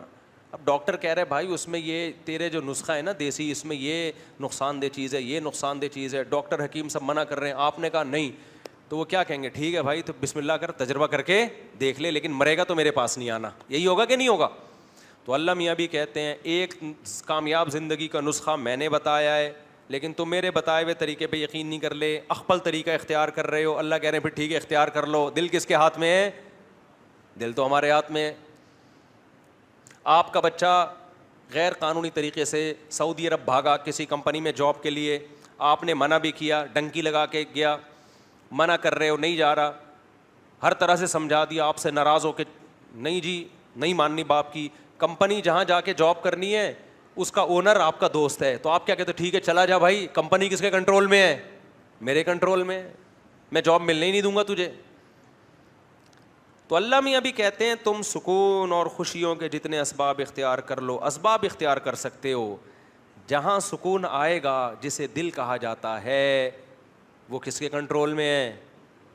وہ میرے کنٹرول. میں جدھر کو چاہوں گا گھما دوں گا. ساری اسباب ہو کے بھی خوشی نہیں ملے گی تمہیں. اب میرے بھائی ایک بات یہ طے ہو گئی ہے نا, میں ہمیشہ اس ٹاپک پر بیان کر کے آخر میں جو اصل موضوع ہوتا ہے اس پہ ٹائم ہی ختم ہو جاتا ہے. کتنا ٹائم ہو گیا؟ 2:24 ہو رہے, بس بات کو سمیٹتا ہوں میں. دیکھو یہ تو طے شدہ حقیقت ہے کہ اللہ کے علاوہ اللہ سے محبت سب سے غالب رکھنی ہے, یہ اس کائنات کا مقصد ہے. اب وہ محبت پیدا کیسے ہو؟ وہ محبت, اس کے لیے بہت سارے طریقے علماء بزرگان دین اختیار کرواتے ہیں. اب لوگوں نے بزرگوں سے تعلق ہی چھوڑ دیا تو نتیجہ کیا نکلا کہ جہاں دیکھو ہر چیز اس کی مارکیٹ سے ملتی ہے نا. کیا خیال ہے؟ خوشبو خریدنے کے لیے قصائی کی دکان پہ جاؤ گے یا خوشبو کی مارکیٹ میں جاؤ گے آپ؟ جلدی بات میں 2 منٹ میں سمیٹ رہا ہوں. خوشبو خریدنے کے لیے خوشبو گوشت کی مارکیٹ سے ملے گی یا خوشبو کی مارکیٹ سے؟ مچھلی آپ نے خریدنی ہے, ٹماٹر والے کے پاس چلے گئے کہ مجھے مچھلی چاہیے, وہ کہے گا پہلے آپ کو ڈاکٹر چاہیے جو آپ کے دماغ کا علاج کرے. مچھلی چھوڑیں آپ, پہلے ڈاکٹر کے پاس جائیں آپ. تو اسی طرح اللہ کی محبت کن سے ملتی ہے؟ ان لوگوں سے ملتی ہے جن کے دلوں میں اللہ کی محبت ہو اور وہ اس محبت کو بانٹ رہے ہوں. قرآن کے الفاظ دیکھو, الرحمن فاسأل بہ خبیرا. سورہ فرقان میں اللہ تعالیٰ نے اپنی قدرت بیان کی. الم تر الی ربک کیف مد الظل, دیکھتے نہیں کیسے سایوں کو سمیٹتا ہوں. خلق من الماء بشرا, دیکھتے نہیں پانی کے ناپاک قطرے سے کیسے ایک انسان کو بناتا ہوں اور ددیال نلیال اور سسرال کا خاندان دے دیتا ہوں اس کو. پانی کو ایسی عزت دے دی. دیکھتے نہیں آسمان سے کیسے پانی برساتا ہوں. وَلَقَدْ صَرَّفْنَاهُ بَيْنَهُمْ, پانی ایک جگہ برستا ہے, نہروں اور چشموں کے ذریعے پھیلتا پوری دنیا میں. مرج البحرین ھذا عذب فرات, دیکھتے نہیں میٹھے اور کھارا پانی کیسے ایک ساتھ چلتا ہے. وجعل بینہما برزخا وحجرا مہجورا, کیسی دیوار درمیان میں کھڑی کر دی, نہ کھارا میٹھے میں جا رہا ہے اور نہ میٹھا کھارے میں جا رہا ہے. وَلَهُ الْجَوَارِ الْمُنشَآتُ فِي الْبَحْرِ كَالْأَعْلَامِ, پانی کا کام ہے ڈبونا. دیکھتے نہیں اتنے بڑے بڑے جہاز کتنے ٹنوں من مال لے کے سمندر کی پشت پہ تیرتے ہوئے سفر کرتے ہیں. دیکھتے نہیں اس نے تمہارے لیے کیسے اولاد کو پیدا کیا. دیکھتے نہیں انظروا الی ثمرہ اذا اثمر, دیکھتے نہیں انار کو کیسے دانے اس میں نکلتے ہیں, گوبر پانی اور مٹی کے ملاپ سے کیسا خوشنما درخت بنتا ہے اور کیسا خوبصورت پھل. اللہ اپنی قدرت بیان کرتے کرتے کہتے ہیں الرحمن, رحمان کے بارے میں اگر تم نے پوچھنا ہے سائنسدانوں سے مت پوچھو, وہ انار میں الجھا دیں گے, وہ دودھ میں الجھا دیں گے, وہ بارش کے پروسیس میں الجھا دیں گے, وہ تمہیں مادی چیزوں میں الجھا دیں گے. رحمان کے بارے میں اگر تم نے پوچھنا ہے فاسأل بہ خبیرا, باخبر سے پوچھو جو رحمان کی محبت اور اس کی معرفت کو جانتا ہو. وہ اللہ والے تمہیں بتائیں گے, وہ لمس یونیورسٹی کے پروفیسر نہیں بتائیں گے تمہیں. لمس یونیورسٹی کا میڈیکل سائنس کا پروفیسر دودھ پہ رپورٹ پیش کر دے گا آپ کے سامنے کہ دودھ ایسا ہے, لیکن جو رحمان کو جانتا ہے وہ دودھ سے دودھ بنانے والے تک پہنچے گا. ان لکم فی الانعام العبرہ کی آیتیں پڑھے گا, تمہارے لیے ان جانوروں میں عبرت کا سامان. نسقیکم مما فی بطونہ من بین فرث ودم لبنا خالصا سائغا للشاربین, دیکھو ان جانوروں کو سوکھا چارہ کھلاتا ہوں, کیسا چکنا گاڑھا دودھ تمہارا رب ان سے پیدا کرتا ہے جو تمہارے حلق میں پھسلتا چلا جاتا ہے. ڈاکٹر نہیں بتائے گا رحمان کے بارے میں, ڈاکٹر دودھ کے بارے میں رپورٹ پیش کر دے گا کہ سوکھے چارے سے دودھ کیسے بنتا ہے. آپ کو اللہ والے بتائیں گے کہ جس نے سوکھے چارے سے دودھ پیدا کیا وہ کیسا طاقتور اور صاحب کمال بادشاہ ہے, اور کیسا اپنے بندوں پر احسان کرنے والا بادشاہ ہے. دودھ تو صبح و شام پی رہے ہو, دودھ پلانے والے سے محبت کیوں نہیں کر رہے؟ اس کے کہنے پہ حی علی الصلاح جب وہ اذان کہلواتا ہے مسجد میں سجدہ کرنے کے لیے کیوں نہیں آتے؟ اس کے کہنے پہ نظر کی حفاظت کیوں نہیں کرتے؟ اس کے کہنے پر ماں باپ کے سامنے ماں باپ کی کڑوی کسیلی کو برداشت کیوں نہیں کرتے؟ تو یہ باتیں تمہیں ڈاکٹر, انجینئر, پروفیسر نہیں بتائیں گے. یہ باتیں تمہیں کون بتائے گا؟ وہ بتائے گا جو رحمان کو پہلے سے جانتا ہو, جس کے دل میں رحمان کی محبت ہو. تبھی اللہ کہتے ہیں الرحمن فاسأل بہ خبیرا, رحمان کے بارے میں پوچھنا ہے سائنسدانوں سے مت پوچھو, سیاست دانوں سے مت پوچھو. رحمان کا انٹروڈکشن وہ کروائیں گے جو رحمان کو جانتے ہیں. نہیں آ رہی میرا خیال ہے بات سمجھ میں؟ اس لیے حضرت حکیم اختر صاحب رحمہ اللہ فرمایا کرتے تھے کہ خوشبو ملے گی عطر کی مارکیٹ میں, گوشت ملے گا گوشت کی مارکیٹ میں. اللہ کہاں ملے گا؟ اللہ والوں کی مارکیٹ میں ملے گا آپ کو. تبھی ہم کہتے ہیں تبلیغ میں وقت لگایا کرو, 4 مہینے لگاؤ تبلیغ میں. لوگ کہتے ہیں ہم نے وقت لگایا میں تو کچھ آیا ہی نہیں. مسائل نہیں آئیں گے تمہیں تبلیغ میں, وہ علماء کے پاس بیٹھنے سے آئیں گے. لیکن جب صبح و شام اللہ کی باتیں سنو گے, اللہ سے ہوتا ہے, اللہ کے غیر سے نہیں ہوتا, دین کے ماحول میں جڑو گے تو اللہ کی محبت آئے گی. سمجھتے ہو کہ نہیں سمجھتے ہو؟ خانقاہوں میں اللہ والوں کے پاس جایا کرو, بزرگوں سے تعلق قائم کیا کرو, وہاں تمہیں کیا ملے گا؟ اللہ ملے گا. نفرت والی تقریریں سنو گے تو نفرت ہی پیدا ہوگی. فلانا ایسا ہے تو ڈمکانا ایسا ہے. تو آج دیکھو نا یوٹیوب پہ ایک تماشا مچا ہوا ہے, وہ اس کے خلاف, وہ اس کے خلاف, وہ اس کے خلاف, اور جو سب کے خلاف ہے وہ کہتا ہے میں کسی کے خلاف نہیں, حالانکہ وہ سب کے خلاف. تو سب ایک دوسرے کے خلاف ٹانگیں کھینچنے میں, اور نواز شریف اور شہباز شریف اور پی ٹی آئی اور عمران خان اور آرمی چیف, ان مذہبی اسکالر سے نکلو تو سیاستوں میں جھگڑتا ہے یار. زبان ہی گندی ہو جاتی ہے. وہ چور ہے تو وہ فلانا ہے تو وہ ڈمکانا ہے. او بھائی جو ہے وہ آپ کے کہنے سے چینج. اپنے منہ کو کیوں گندا کر رہے ہو یار؟ اور یاد رکھو جن کو ہم بہت غلط سمجھ رہے ہوتے ہیں ضروری نہیں کہ وہ اتنے غلط ہوں جتنے آپ سمجھ رہے ہیں. ہمیں تو جسے ٹھڑک ہوگی اس سے بدترین دنیا میں کوئی ہے نہیں, اور جس سے ہمیں عقیدت ہوگی اس سے نیک دنیا میں کوئی ہے نہیں. یہ تو ہم خود غلو کا شکار ہیں. میں بار بار کہتا ہوں جس سیاستدان کو آپ بہت برا سمجھ رہے ہو اتنا برا نہیں سمجھو, تھوڑا سا کم سمجھ لو بس. اور جس کو بہت اچھا سمجھ رہے ہو اس کو بھی تھوڑا سا کم اچھا سمجھنا. بہت اچھا ہے لیکن اتنا نہیں جتنا آپ بولتے. کیوں نہیں بھائی؟ جس سیاستدان کو آپ بہت برا سمجھ رہے ہو ہوگا برا, اتنا نہیں جتنا آپ سمجھ رہے ہو. جس کو بہت اچھا سمجھ رہے ہو ہوگا بہت اچھا, اتنا نہیں جتنا آپ نے سمجھنا شروع کر. اعتدال میں لے کر آؤ میرے بھائی. ہمارے مسائل یہ نہیں ہیں, اصل ہمارے مسائل کیا ہیں؟ کچھ اور ہیں. ہاں جب ووٹ دینے جانا ہو تو پھر تحقیق کرو, اس کے بعد جس کو سمجھ میں آتا ہے ووٹ دے دو. ہر وقت کرنے کی ضرورت کیا ہے منفی باتیں؟ جب ہر وقت نیگیٹو باتیں کرتا ہے تو اللہ دل سے کیا ہو جاتا ہے؟ اللہ دیکھو جو بادشاہ لوگ ہیں وہ غلط جگہ پہ جائیں گے. بادشاہ جب علاقے میں کوئی سیاسی لیڈر بلایا جاتا ہے نا, علاقے کو صاف کروایا جاتا ہے, پھر آتے ہیں وہ لیڈر, گندے نالے بہہ رہے ہوں, سیاسی لیڈر بھی نہیں آتا. تو اللہ بھی اس دل میں آتا ہے جو صاف ستھرا دل ہو. گٹر ابلنے والے دلوں میں اللہ جگہ نہیں بناتا. اللہ ہمیں سمجھنے کی عمل کی توفیق عطا فرمائے. وقت پورا ہو گیا ہے, نماز کے بعد تھوڑی دیر سوال جواب کا سیشن ہوگا انشاءاللہ. دیوالی اور ہولی پر مسلمان کیا کریں؟ کیا مسلمان ہولی کھیل سکتا ہے؟ نہیں بھائی، دیوالی ہولی پہ ہندوؤں کو جو کر رہے ہیں کرنے دیں، آپ آرام سے جو اپنے کاموں میں مشغول رہیں۔ مفتی صاحب امام مہدی آنے کے کچھ نشانیاں بتا رہے ہیں، کچھ لوگ کہہ رہے ہیں امام مہدی آ چکے ہیں، نہیں آئے بھائی ابھی۔ ماں باپ کا دھیان آج کل صرف بچیوں کی پڑھائی پر ہوتا ہے، ان کو اس بات کی پرواہ نہیں ہوتی کہ وہ جوان ہو چکی ہے، شادی کی ضرورت محسوس کرتی ہے، اور اس بات کا علم بھی ہوتا ہے کہ اس بچی کے تعلقات خراب ہو چکے ہیں، پھر بھی نظر انداز کر کے سارا زور پڑھائی پہ لگاتے ہیں۔ یہ ایک بہت بڑی حقیقت ہے۔ جس نے بھی یہ سوال پوچھا ہے نا، بالکل صحیح سوال پوچھا ہے۔ ایک ہمارے سوسائٹی کا ایک المیہ پتہ ہے کیا ہے؟ باپ کو ہمیشہ فکر ہوتی ہے بچی کی شادی کی، کیونکہ اللہ نے نیچرل گارڈن کس کو بنایا ہے؟ گارڈین جو بنایا نا نیچرل، وہ باپ کو بنایا ہے، اس کو بہت فکر ہوتی ہے، وہ سوچتا ہے میرے مرنے کے بعد اس کا ہوگا کیا، وہ عزت کا محافظ ہوتا ہے، وہ پیسوں کو اور ان چیزوں کو دوسرے نمبر، وہ کہتے ہیں اس کو اچھا سسرال مل جائے، اپنے گھر کی ہو جائے، پھر پڑھے بے شک، ابھی بھی پڑھے، بعد میں بھی پڑھے، پڑھائی سے اس کو نفرت نہیں ہوتی، لیکن وہ ترجیح دیتا اس کے فیوچر، وہ دیکھ رہا ہوتا ہے نا سوسائٹی میں، دفتروں میں کس طرح لڑکیاں جو جاب کر رہی ہیں دھکے کھا رہی ہیں، بوائے فرینڈ ہیں ان کی عزتوں سے کھیل رہے ہیں، ویڈیو کالنگ کر کے ان کے کپڑے اتروا کے وائرل کر رہے ہیں ویڈیوز، وہ یہ سارے منظر دیکھ چکا ہوتا ہے باپ۔ مائیں کیا کر رہی ہوتی ہیں؟ وہ بچیوں کو باپ کے خلاف ورغلا رہی ہوتی ہیں کہ تمہارا بیٹا نا، تمہارا باپ جو ہے نا جو تمہاری شادی کرنا چاہتا ہے، اصل میں یہ ذمہ داری اپنے سر سے اتارنا چاہتا ہے۔ سب مائیں ایسی نہیں ہوتی، لیکن بعض مائیں ایسا کر رہی ہوتی ہیں۔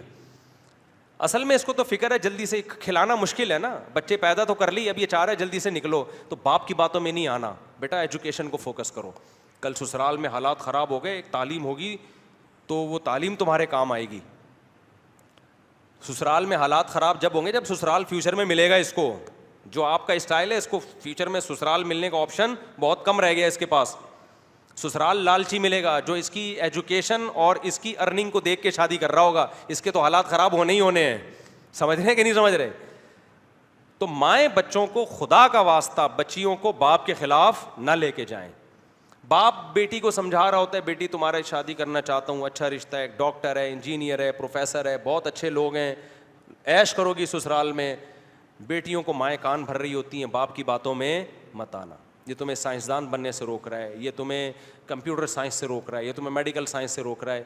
اس سے بچی ماں کی بات سنتی ہے، وہ باپ کو بیوقوف سمجھنا شروع کر دیتی ہے، اور پھر ایسی بچیوں کی مائیں خون کے آنسو روتی ہیں بعد میں، مائیں خود رو رہی ہوتی ہیں۔ میرے پاس روتی بھی آئی ہیں مائیں، یہ میں ہوائی باتیں نہیں کر رہا، کہ جب رشتے تھے ہم نے انکار کر دیا تھا، اور باپ تو چاہتا تھا شادی ہو لیکن ہم نے انکار کر دیا، اب یہ موٹی اتنی ہو گئی ہے کوئی رشتہ نہیں دیتا، کیونکہ تعلیم میں دماغ لگتا ہے، اسٹریس ہوتی ہے، اور اسٹریس سے آپ کی صحت کیا ہوتی ہے؟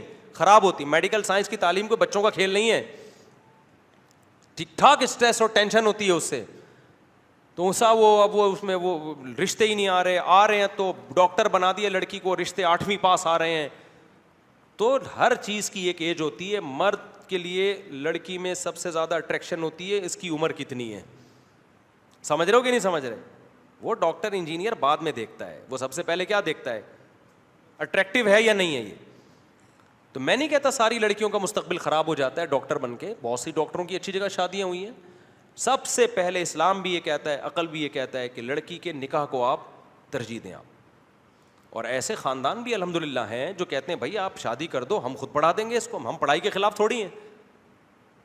اپنی گھر کی باتیں شیئر نہیں کرنی چاہیے، لیکن میں یہ کہہ کے پھر بھی کرتا ہوں تاکہ میں مثال تو ہوں نا۔ میری بچی کی شادی ہوئی ہے، عالمہ شادی کے بعد بننا شروع ہوئی ہے، وہ ہم نے کہہ دیا تھا بھائی اب آپ کی امانت ہے، آپ نے پڑھانا ہے، تو انہوں نے خود پوچھا، اس نے کہا عالمہ بننا ہے، وہ پڑھ رہی ہے مدرسے میں، عالمہ بن رہی ہے۔ تو یہ جو سارے کام ہیں یہ بعد میں بھی ہو سکتے ہیں، لیکن سسرال بعد میں نہیں مل سکتا۔ اور لڑکی میں بھی تو ڈیزائرز ہیں نا، جب وہ یونیورسٹی میں پڑھے گی۔ دیکھو میرے پاس ایک خاتون آئی، مجھے کہنے لگی میں نے اپنی بچی کی تعلیم پہ لاکھوں روپے لگائے، شادی نہیں کرائی اس کی، کہ پہلے ایجوکیشن حاصل کرے۔ پتہ نہیں کتنے 1-1.5 لاکھ روپے تو منتھلی فیس تھی اسکول کی۔ کہہ رہی بچی چرس پی رہی ہے، کیا کر رہی ہے، اور بوائے فرینڈ ہیں اس کے، زنا بھی کر رہی ہے، بدکاریاں بھی کر رہی ہے، ویڈیو کال پہ باتیں بھی کر رہی ہے، اور جب لڑکی ایک دفعہ حیا نکلتی ہے تو اس میں بدتمیزی کے سافٹ ویئر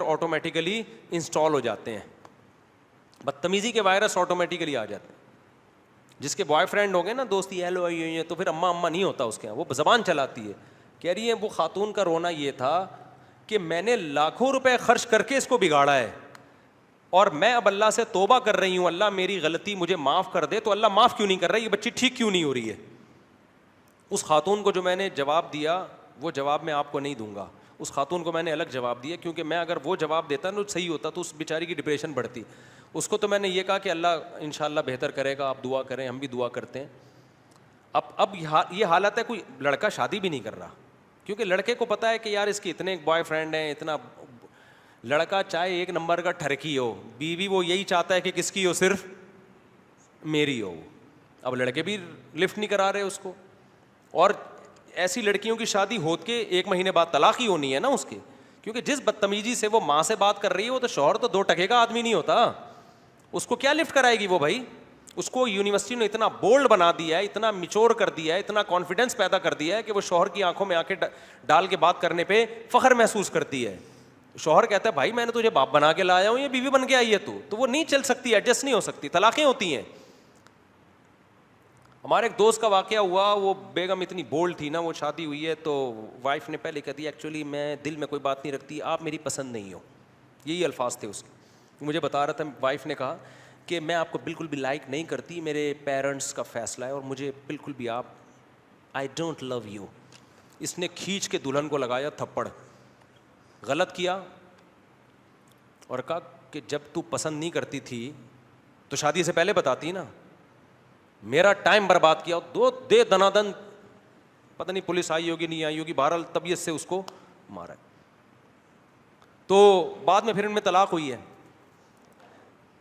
تو بہت زیادہ جو بولڈ بنا رہے ہیں نا, کانفیڈنس پیدا کر رہے ہیں بچیوں کے اندر, جو جیسا ہے, جس کو اللہ نے جس کام کے لیے پیدا کیا ہے نا, اس کو اسی کام کا, عورت گھر بسانے کے لیے میرے بھائی, اس کی نیچر بھی اسی خوش ہے اس میں, وہ اچھی لائف گزارے گی. آپ نے اس کو مردوں والی زندگی دو گے تو نہ مرد بنے گی نہ وہ عورت بنے گی. جو مردوں کے کام ہے وہ عورت کر رہی ہے, عورت کے کام, مرد بیوٹی پارلر چلا رہے ہیں تو وہ مرد ہائے اللہ ہوئی اللہ بن جاتا ہے کہ نہیں بن جاتا؟ جو مرد دلہنیں تیار کر رہے ہیں وہ آدمی رہتا ہے؟ مجھے یہ بتاؤ. میں نے اپنے گھر والوں سے پوچھا کہ یہ بیوٹی پارلر جو مرد چلا رہے ہیں تو خواتین کیسے اتنے آرام سے وہاں جا کے بیٹھ جاتی ہیں؟ عورتوں کو تو عورتوں کا پتہ ہوتا ہے, کہتی ہیں. تو اس نے کہا کہ میرے گھر والوں نے بتایا کہ خواتین کہتی ہیں کہ ہمیں ان مردوں سے بالکل بھی خطرہ نہیں ہے, کیونکہ ہمیں پتہ ہے یہ ان میں اور ہم میں کوئی فرق نہیں ہے. تو جو مرد عورتوں والے کام کرے گا وہ عورت جیسا بن جائے گا, اور جو عورت مردوں والے کام کرے گی نا تو اس میں بھی عورت پنا نہیں رہے گا. تو آدمی کہے گا کہ میں نے شادی عورت سے کی تھی, یہ نکلی کیا؟ یہ تو آدمی نکلی ہے. کیا خیال ہے بھائی؟ کسی عورت کی شادی کسی آدمی سے ہوئی, بعد میں وہ ہائی اللہ ہوئی اللہ نکلا. بات بات پہ کہتے ہیں ہائی اللہ بیگم چائے تو بنا دو, ہائی اللہ تم یہ کیا کر رہی ہو. عورت کہے گی تو آدمی پہ آ گیا, آدمیوں کی طرح بات کر. پھر وہ میک اپ کے اس پہ بیٹھا ہوا ہے, گھنٹوں گھنٹوں بال بنا رہا ہے, پاؤڈر لگا رہا ہے, تو عورت کو اچھا لگے گا وہ آدمی؟ ایک میں بار بار واقعہ بتا چکا ہوں کئی دفعہ, ایک امریکہ میں ایک بڑا گلوکار تھا, بہت پرانا واقعہ ہے. لوگ کہتے ہیں اگر یہ اتنا مشہور تھا تو ہمیں کیوں نہیں پتا. بھائی مجھے کیا پتا, 20-25 سال پہلے مجھے کسی نے بتایا تھا واقعہ. گلوکار کا نام تھوڑی مجھے پتا ہے, سنگر کا آپ سرچ کریں ہو سکتا ہے نکل آئے. لڑکیاں بڑی مرتی تھیں اس کے اوپر نا, کون خوش قسمت اس سے شادی کرے گی. اس نے کسی سے شادی کر لی, لڑکی نے, اس کی بیوی نے 6 مہینے بعد اس سے ڈیورس لے لی. کیوں لی؟ امریکہ کا وہ سنگر تھا, اس کی لڑکی نے دعویٰ کیا کہ جتنی دیر مجھے تیاری میں لگتی ہے نا, میک اپ ڈریسنگ ٹیبل پہ بیٹھتی ہوں کم بخت, اتنی ہی دیر یہ بھی بیٹھتا ہے. لڑکیاں تیار ہوتی ہیں نا, وہ تو چلو عورت ہے بھائی, اس کا تو زینت ہی حق ہے اس کا, یعنی یہ بھی شیشے کے سامنے ہی بیٹھا رہتا ہے ہر وقت. کبھی اپنی نوک پلک, داڑیاں واڑیاں تو ہوتی نہیں, کلین شیو ہوتے ہیں, ہر وقت یوں لپسٹک لگا رہے کر رہے. تو مجھے اس میں زنانے پن کی بو آ رہی ہے, لیڈیز پن. تو میں نے شادی آدمی سے کی تھی, یہ نکلا کیا ہے؟ تو حرکتوں سے تو یہ آدمی تھوڑی ہے. تو جتنی دیر میک اپ میں مجھے لگ رہی ہے اتنی دیر.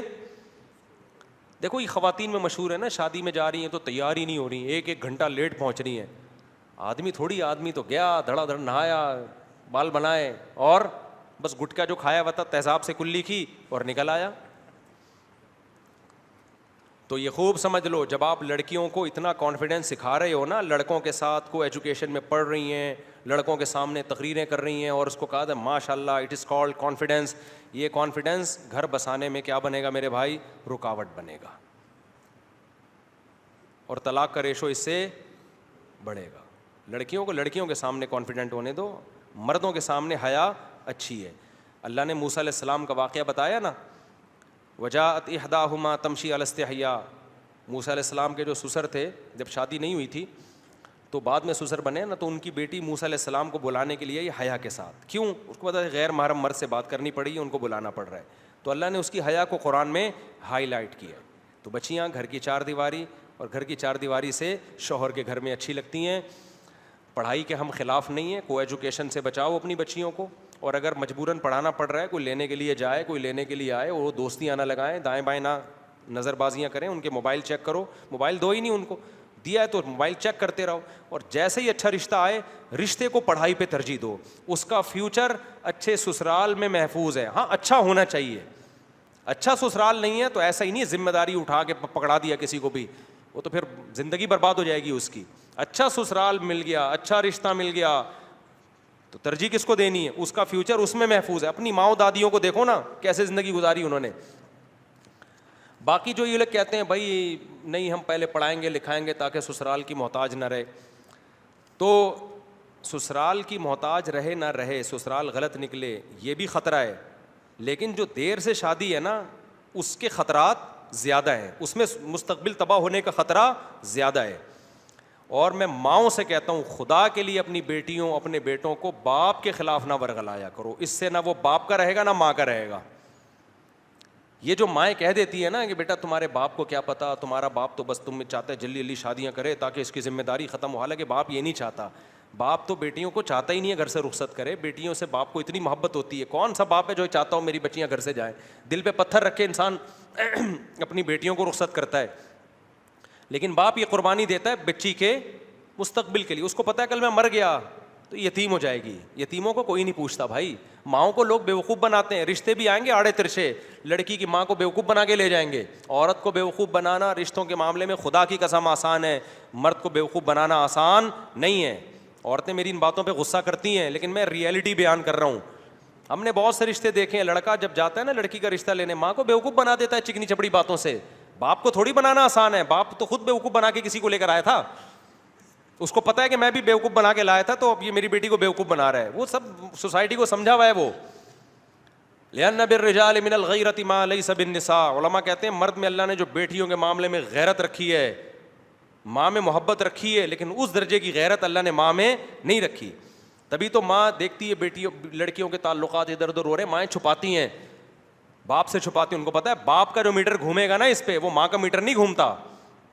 باپ کا میٹر بہت گھومتا ہے ان چیزوں پہ. تو اس لیے اللہ نے جو ولی بنایا ہے باپ کو بنایا ہے. تو عزت دار عورت کیا کرتی ہے, بچیوں کو کہتی ہے بیٹا تمہاری پڑھائی اپنی جگہ, لیکن باپ جب کوئی اچھا رشتہ بتا رہا ہے تو بیٹا باپ جو ہے وہ بچیوں کے خلاف کبھی بھی غلط نہیں سوچتا, بچیوں کے حق میں ہی سوچتا ہے. تو جو تمہارے فادر کہہ رہے ہیں, جو تمہارے ڈیڈی کہیں گے, جو تمہارے پاپا کہیں گے, جو تمہارے ابو کہیں گے, جو تمہارے بابا کہیں گے, اور پتہ نہیں کون کون سے ورڈ ہیں آنے والے ہیں ابھی مزید, تو جو یہ کہیں گے بیٹا یہ تمہارے لیے بہتر سوچتے ہیں. تو بچیاں تو ناسمجھ ہوتی ہیں, وہ اپنی زندگیاں تباہ کر دیتی ہیں. ایک خاتون نے مجھے بتایا کہ میری جب میں پڑھائی میں مشغول تھی بہت رشتے آتے تھے, اور اب جب پڑھائی مکمل ہوئی ہے تو رشتے آنا بند ہو گئے. اب وہ بیچاری اس کے لیے بھی ایگری کوئی دوسری شادی کر لے, کوئی تیسری شادی کر لے, اتنی پریشان تھی, کہہ رہی ہے مجھ کو رشتے کیوں نہیں آتے. تو میں نے کہا دیکھیں آپ نے ایک فطرت سے لڑائی کی ہے, فطرت سے جنگ لڑی ہے, کیونکہ ایج زیادہ ہو گئی, اٹریکشن ختم ہو گئی نا, اب رشتے ہی نہیں آ رہے. کم عمری میں شادی ہو نا, اگر طلاق ہو بھی جائے دوبارہ شادی کا آپشن ہوتا ہے, آپ کے پاس ٹائم بہت ہوتا ہے کہ پچھلی دفعہ میں یہ غلطی ہوئی تھی اب ہم نے یہ غلطی نہیں کرنی. بڑی عمر میں طلاق ہو گئی تو وہ تو ایک طلاق کا دھبا بھی لگ گیا اور ایج بھی زیادہ ہے. سمجھتے ہو کہ نہیں سمجھتے ہو؟ تو یہ سارے اٹھا کر پھینک دو باہر گلی میں, نئی تہذیب کے انڈے ہیں گندے. وہ جو اس خاتون کو میں نے مشورہ دیا نا, خاتون کو میں نے مشورہ دیا کہ آپ نے بچی کو اسکول میں پڑھایا, بگڑ گئی, اب آپ کہہ رہی ہیں میں توبہ کر رہی ہوں تو سیدھی کیوں نہیں ہو رہی ہے. اس کا اصل جواب یہ ہے کہ آپ اللہ کے حکم کو توڑتے ہو, اس کی تلافی ہو سکتی ہے توبہ کے ذریعے. فطرت کے اصولوں کو توڑتے ہو, توبہ کے ذریعے اس کی تلافی نہیں ہوتی. میں اس کی ایک مثال دیتا ہوں. کہیں کھڈے میں آگ جل رہی ہے, قریب میں ایک دیوار ہے, لوگ کہہ رہے ہیں اس دیوار پہ چل کے مت چلو, سلپ ہو گئے تو سیدھا آگ میں گرو گے. آپ کہہ رہے ہو کوئی سلپ نہیں ہوتا, میں بیلنس قائم رکھوں گا, لیکن سلپ ہوئے, آگ میں گر گئے. گرتے ہی آپ کو خیال آیا مجھ سے گناہ ملے گا نا آپ کو, اس پہ کیا خیال ہے بھائی؟ آپ نے کیوں رسک لیا؟ گناہ ملے گا نا. آپ کو خیال آیا اے اللہ میں نے بہت بڑا جرم کیا, آئندہ میں ایسے بے احتیاطی نہیں کروں گا, مجھے معاف کر دے. اللہ کیا کرے گا آپ کو؟ معاف. پھر آپ کہو اے اللہ مجھے اس آگ سے بھی نکال دے, اللہ کہے گا نہیں, گناہ معاف کر دیا, آگ میں جو گرتا ہے نکلتا نہیں ہے. تو کہ ابراہیم علیہ السلام تھوڑی جو تجھے آگ سے نکال دوں. کیوں؟ آگ میں گرنا یہ آپ کی فطرت سے لڑے ہو, آپ فطرت سے لڑ لیے نا آپ. تو دنیا کا جو نقصان ہونا ہے, جو نیچر سے لڑ کے آپ نے نقصان کیا ہے, نیچر آپ کو معاف نہیں کرے گی, جلو گے آگ میں. توبہ ہاں یہ ہے کہ آخرت میں سزا نہیں ملے گی آپ کو, دنیا کا جو نقصان ہونا تھا وہ ہوگا. آپ نے اپنے بچوں کو بورڈ اسکولوں میں ڈال دیا نا بگاڑنے کے لیے, کو ایجوکیشن میں, پھر لڑکیوں کے نام موبائل چیک کر رہے ہیں اور وہ کانفیڈنس سیکھ رہی ہیں, تو پھر وہ چرس پینا وہ شروع کریں گی. وہ ان کے پروفیسروں سے تعلقات اگر نگرانی نہیں ہو رہی, اس کا ساری ایسی نہیں ہوتی لیکن امکان ہے. لیکن جب بگڑ گئیں تو آپ توبہ کرو گے, جو آپ نے بگاڑا ہے نا اس بگاڑنے کا گناہ معاف ہوگا, لیکن نیچر سے جو بغاوت کی ہے اس کی جو دنیا میں سزا ملنی تھی وہ سزا مل کے رہے گی. سمجھتے ہو کہ نہیں سمجھتے؟ جیسے آپ کی بندوق میں گولی تھی, آپ کو پتہ نہیں تھا, چلا دی اور چل کے آپ مرنے لگے, تو آپ کو احساس ہو رہا ہے اللہ میں نے جرم کیا, بے احتیاطی کی, معاف کر دے. معاف کر دے گا اللہ, معاف کر دے گا, سزا نہیں ملے گی آخرت میں. لیکن گولی معاف, گولی یہ نہیں کہے گی کہ چلو میں ریورس ہو جاتی ہوں چونکہ غلطی سے چلایا تم نے. تو جب آپ اپنے بچوں کو ایسا باپ کے خلاف ورغلاتی ہیں مائیں کہ تمہارا باپ ایسا, تمہارا باپ ویسا, یہ نیچر سے لڑ, جو اصل اس کا سرپرست تھا آپ نے اسی کی عظمت دل سے نکال دی. اب اس کا رزلٹ یہ نکلے گا کہ بچی بگڑے گی, اب وہ بدتمیز بنے گی, اب وہ نہ باپ کی مانے گی نہ وہ ماں کی مانے گی, اور شادی ہو گئی تو شوہر کی بھی نہیں مانے گی, نہ سسرال کی مانے گی. اب وہ باغی بن چکی ہے. سب سے بڑا رشتہ تو باپ کا ہوتا ہے, اسی کو نہیں مانا تو اب آگے کس کو ماننا ہے اس نے؟ اب وہ ساری زندگی بغاوت, بدتمیزی. تو اس لیے بھائی یہ نیچر سے مت لڑو. ہاں کوئی باپ ہی چرسی ہو, خدا نخواستہ شرابی ہے, 2 نمبر باپ ہے, وہ ایک الگ چیز ہے. بعض باپ برے ہوتے ہیں, برا باپ ہے تو ایک الگ بات ہے. نارمل باپ, آپ جیسے شریف شرفا جو بیٹھے ہوئے ہیں, نارمل باپوں کی بات کر رہا ہوں. تو ماں کو ان کے خلاف, باپ کے خلاف کبھی بھی نہیں لے جانا چاہیے بچے کو, اور باپ کو بھی نہیں لے جانا چاہیے ماں کے خلاف لے کے جائیں. لیکن آرڈر کس کا چلے گا؟ آرڈر گھر میں باپ کا چلے گا. مرہا ہاں رکھ سکتے ہیں, مرہا ویسے چکی کو کہتے ہیں, ہاں اچھا نام نہیں ہے. چلو بھائی اور کیا ہے, ہم جب قبرستان میں داخل ہوتے ہیں دعا پڑھتے ہیں السلام علیکم قبور, تو کیا مردے سنتے ہیں؟ نہیں بھائی مردے نہیں سنتے, ہمیں تو اپنی عبرت کے لیے حکم دیا گیا نا. فرشتے پہنچا دیتے ہوں گے مردوں کو, کچھ کام فرشتوں کو بھی تو کرنے دو. ایمان ہاں رکھ سکتے ہیں. اچھا میرے بھائی مجھے پیغمبر کے مطابق طریقہ بتا دیں, پھر بعد میں بتائیں گے. سوال سمجھ میں آیا تو جواب بھی سمجھ میں نہیں آیا, تو جواب میں نے دیا ہی نہیں تو سوال سمجھنے کی ضرورت ہی نہیں ہے. مفتی صاحب پل صراط کب ملے گا, کہاں ملے گا, شرک کرنے والوں کی انہوں نے چھوٹ میں بھائی, یہ بھی اگلے ہفتے تو لمبا جواب ہے تو میں سوال وہ کر رہا ہوں. مفتی صاحب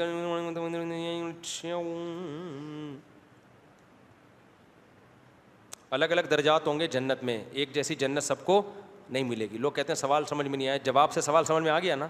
سب کو ایک جیسی جنت نہیں ملے گی, کچھ کو اعلیٰ درجے کی, کچھ کو اس کے کم درجے کی, جیسے جیسے اعمال ہوں گے ویسے ویسے جنت ملے گی. اب اس کو الٹا کریں تو سوال بن جائے گا, الٹا کریں کہ سب کو کیا ایک جیسی جنت ملے گی, یہ سوال ہو گیا. اب میں نے سوال تو انہوں کر کے پڑھ لیا, تو جواب کو الٹا کریں گے تو کیا بن جائے گا؟ سوال. اور بعض جواب ایسے ہوتے ہیں 4 دفعہ الٹا کر سکتے ہیں ان کو آپ, 4 سوال. جیسے میں کہوں محمود غزنوی نے ہندوستان پہ 17 حملے کیے, اس سے 4 سوال بن سکتے ہیں. کس نے ہندوستان پہ 17 حملے کیے؟ محمود غزنوی نے. کس ملک پہ 17 حملے کیے؟ محمود غزنوی. ہندوستان پہ کتنے حملے کیے؟ محمود غزنوی نے ہندوستان پہ 17 کیا کیے؟ ٹھیک ہے نا, تو اس لیے بہت سارے بن سکتے ہیں. دیہات میں نماز جمعہ دیہاتوں میں نہیں ہوتی, کہیں بھی صحابہ سے تابعین سے ثابت نہیں ہے کہ کبھی کسی گاؤں میں جمعہ پڑھا ہو. مسلم کی حدیث میں ینتابونہ کے الفاظ ہیں, صحابہ کرام باریاں لگا لگا کے مسجد نبوی میں جمعہ پڑھنے آیا کرتے تھے, نبی کے پیچھے شہر میں آیا کرتے تھے. اگر گاؤں میں جمعے جائز ہوتے تو صحابہ کو باریاں لگا لگا کے دیہاتی صحابہ کو آنے کی کیا ضرورت تھی, اپنے علاقوں میں ہی پڑھ لیتے وہ. تو جمعے کے لیے کچھ شرائط ہیں, اور یہ چاروں اماموں کا اجماع ہے کہ کچھ نہ کچھ شرائط ہیں. ہمارے یہاں جو اہل حدیث کہتے ہیں نا بس کچھ کوئی شرط نہیں ہے, کہیں بھی ہو جائے گا, یہ کسی کا بھی قول نہیں ہے. اور اس کی سب سے بڑی دلیل یہی ہے کہ نبی صلی اللہ علیہ وسلم کے دور میں نہیں ہوتا تھا کہ گاؤں کے اندر دیہاتوں کے اندر جمعہ ہوتا ہو. اور اس کی عقلی وجہ یہ ہے, عقلی لاجک یہ ہے کہ جمعہ ایک عظیم الشان نماز ہے, تو اللہ نے اس کو پروٹوکول دیا ہے کہ یہ قصبوں میں دیہاتوں میں نہیں ہوگا, یہ کہاں ہوگا, یہ شہر میں جہاں آبادی ہوتی ہے. جمعے کو پروٹوکول دینے کے لیے, سمجھ رہے ہیں کہ نہیں سمجھ رہے؟ تو عید کی نماز بھی ایسے ہی ہے, عید کو پروٹوکول دینے کے لیے, جمعے کو پروٹوکول دینے کے لیے. ہاں شہر کسے کہتے ہیں؟ جس کو عرف میں شہر کہا جائے. کوئی بہت بڑا قصبہ ہو, بہت بڑا, جس کو سٹی تو نہیں کہہ رہے لیکن بہت بڑا قصبہ ہے, دیکھنے میں شہر جیسا ہی لگتا ہے, وہاں بھی جمعہ جائز ہے. لیکن اب تو یہ ہو رہا ہے کہ جنگل میں لوگ جمعہ پڑھ رہے ہیں, کہیں تفریح کے لیے جا رہے ہیں, شکار کے لیے, کوئی آبادی نہیں ہے, وہاں جمعہ پڑھ رہے ہیں, تو وہاں ظہر کی نماز ہوگی, جمعہ ہوگا ہی نہیں وہاں پہ.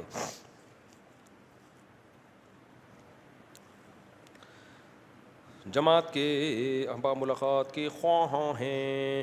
ہائے ہائے بہت تھک گیا ہوں یار, عصر میں مل لیں, اگر عصر میں اگر مل لیں جماعت کے اصحاب.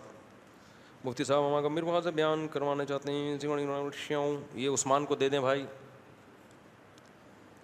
اللہ سے اس کی محبت کا سوال کیسے کریں, آپ نے وصیت میں کیا لکھا ہے؟ اور یہ اہم بات رہ گئی نا, یہ سوال مجھے اگلے جمعے دو کہ وصیت میرے مرنے کے بعد کیا ہوگا. میرے مرنے کے بعد میرے گھر والوں نے جو کرنا ہے وہ تو وہ کریں گے, آپ لوگوں نے کیا کرنا ہے. میرے جو ساتھ اٹھنے بیٹھنے والے لوگ ہیں, جو میرے خادم وادم کہلاتے ہیں, انہوں نے کیا کرنا ہے. اس کا خلاصہ یہ ہے, پہلی فرصت میں دفنانا ہے بس, کسی کا انتظار نہیں کرنا. غسل, کفن, قبر, چلو بھائی جتنے لوگ جنازے میں آ گئے آ گئے, نہیں آئے ایسی کی تیسی جاؤ. سمجھ رہے ہو کہ نہیں سمجھ رہے؟ کسی نے تصویر نہیں لینی, میت کو لٹا کے منہ دکھائی. دلہن ایسی چیز ہے جس کی رونمائی کی رسم ہوتی ہے, میتوں کی رونمائی کی رسمیں برا عمل ہے. سمجھتے ہو کہ نہیں سمجھتے؟ وہ میں ڈیٹیل میں انشاءاللہ, ایسا نہ ہو مر جاؤں بہت جلدی, فرشتے بولیں تو پہلے, تو مجھے اتوار کے بیان میں یاد دلائیں. تبلیغ والے کہتے ہیں ہمیں یار بہت زیادہ ہو گئے میرا خیال, جلدی.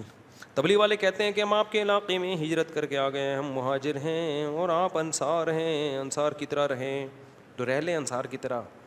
ان کو یہ اشکال ہے کہ مہاجر اور انصار وہ تو صحابہ میں جہاد میں تھا, تو وہ ایک استیناس کرتے ہیں کہ دین اسی سے پھیلا ہے کہ کچھ لوگ قربانی دیتے ہیں, کچھ ان کی مدد کرتے ہیں. تو ان کا وہ مقصد نہیں ہوتا کہ وہ والے انصار ہیں یا وہ والے مہاجر ہیں. وہ والے صحابہ تو زمینیں چھوڑ کے آ گئے تھے نا, تبلیغ والے کو تو اپنی زمینوں کے کاغذات لاکر میں رکھ کے آتے ہیں. ایک ترغیب دینے کے لیے ایک بات کہی جاتی ہے کہ بہرحال گھر سے نکلے تو ہیں نا, گھر چھوڑنا آسان کام نہیں ہوتا, اللہ کے لیے گھر چھوڑا تو ہے نا, تو آپ بھی تھوڑا سا دیر کے لیے گھر چھوڑ دو. ایک استیناس ہے, استیناس کا مطلب استدلال الگ چیز ہے, استیناس کا مطلب ایک انسیت لینا اس دلیل سے تاکہ لوگوں کو ترغیب ہو. نماز جنازہ ہم پہلے سلام سے پہلے ہاتھ لٹکا لیں, پہلے ہی لٹکا لیں ہاتھ سلام سے. اکثر لوگ پیچھے ہاتھ لٹکاتے ہیں یا ایک پاؤں پر بیٹھ کر دوسرے پیر کے تلوے کے نیچے ہاتھ رکھتے ہیں, تو ان دونوں طریقوں میں جہنمی کون سا ہے؟ بھائی لوگ بھی ہاتھ بھی ان کا, ٹانگ بھی ان کی, اور تشریفیں بھی ان کی, جہاں چاہیں جیسے چاہیں رکھیں. جہنمی والا یہ آتا ہے, یہ جو اس طرح کھڑے ہونا مناسب عمل نہیں ہے, اس کو حدیث میں پسند کیا گیا اپنے خاصرہ پہ ہاتھ رکھنا. ایسے نہیں ہوتا, یہ تھوڑا تکبر والا عمل ہے.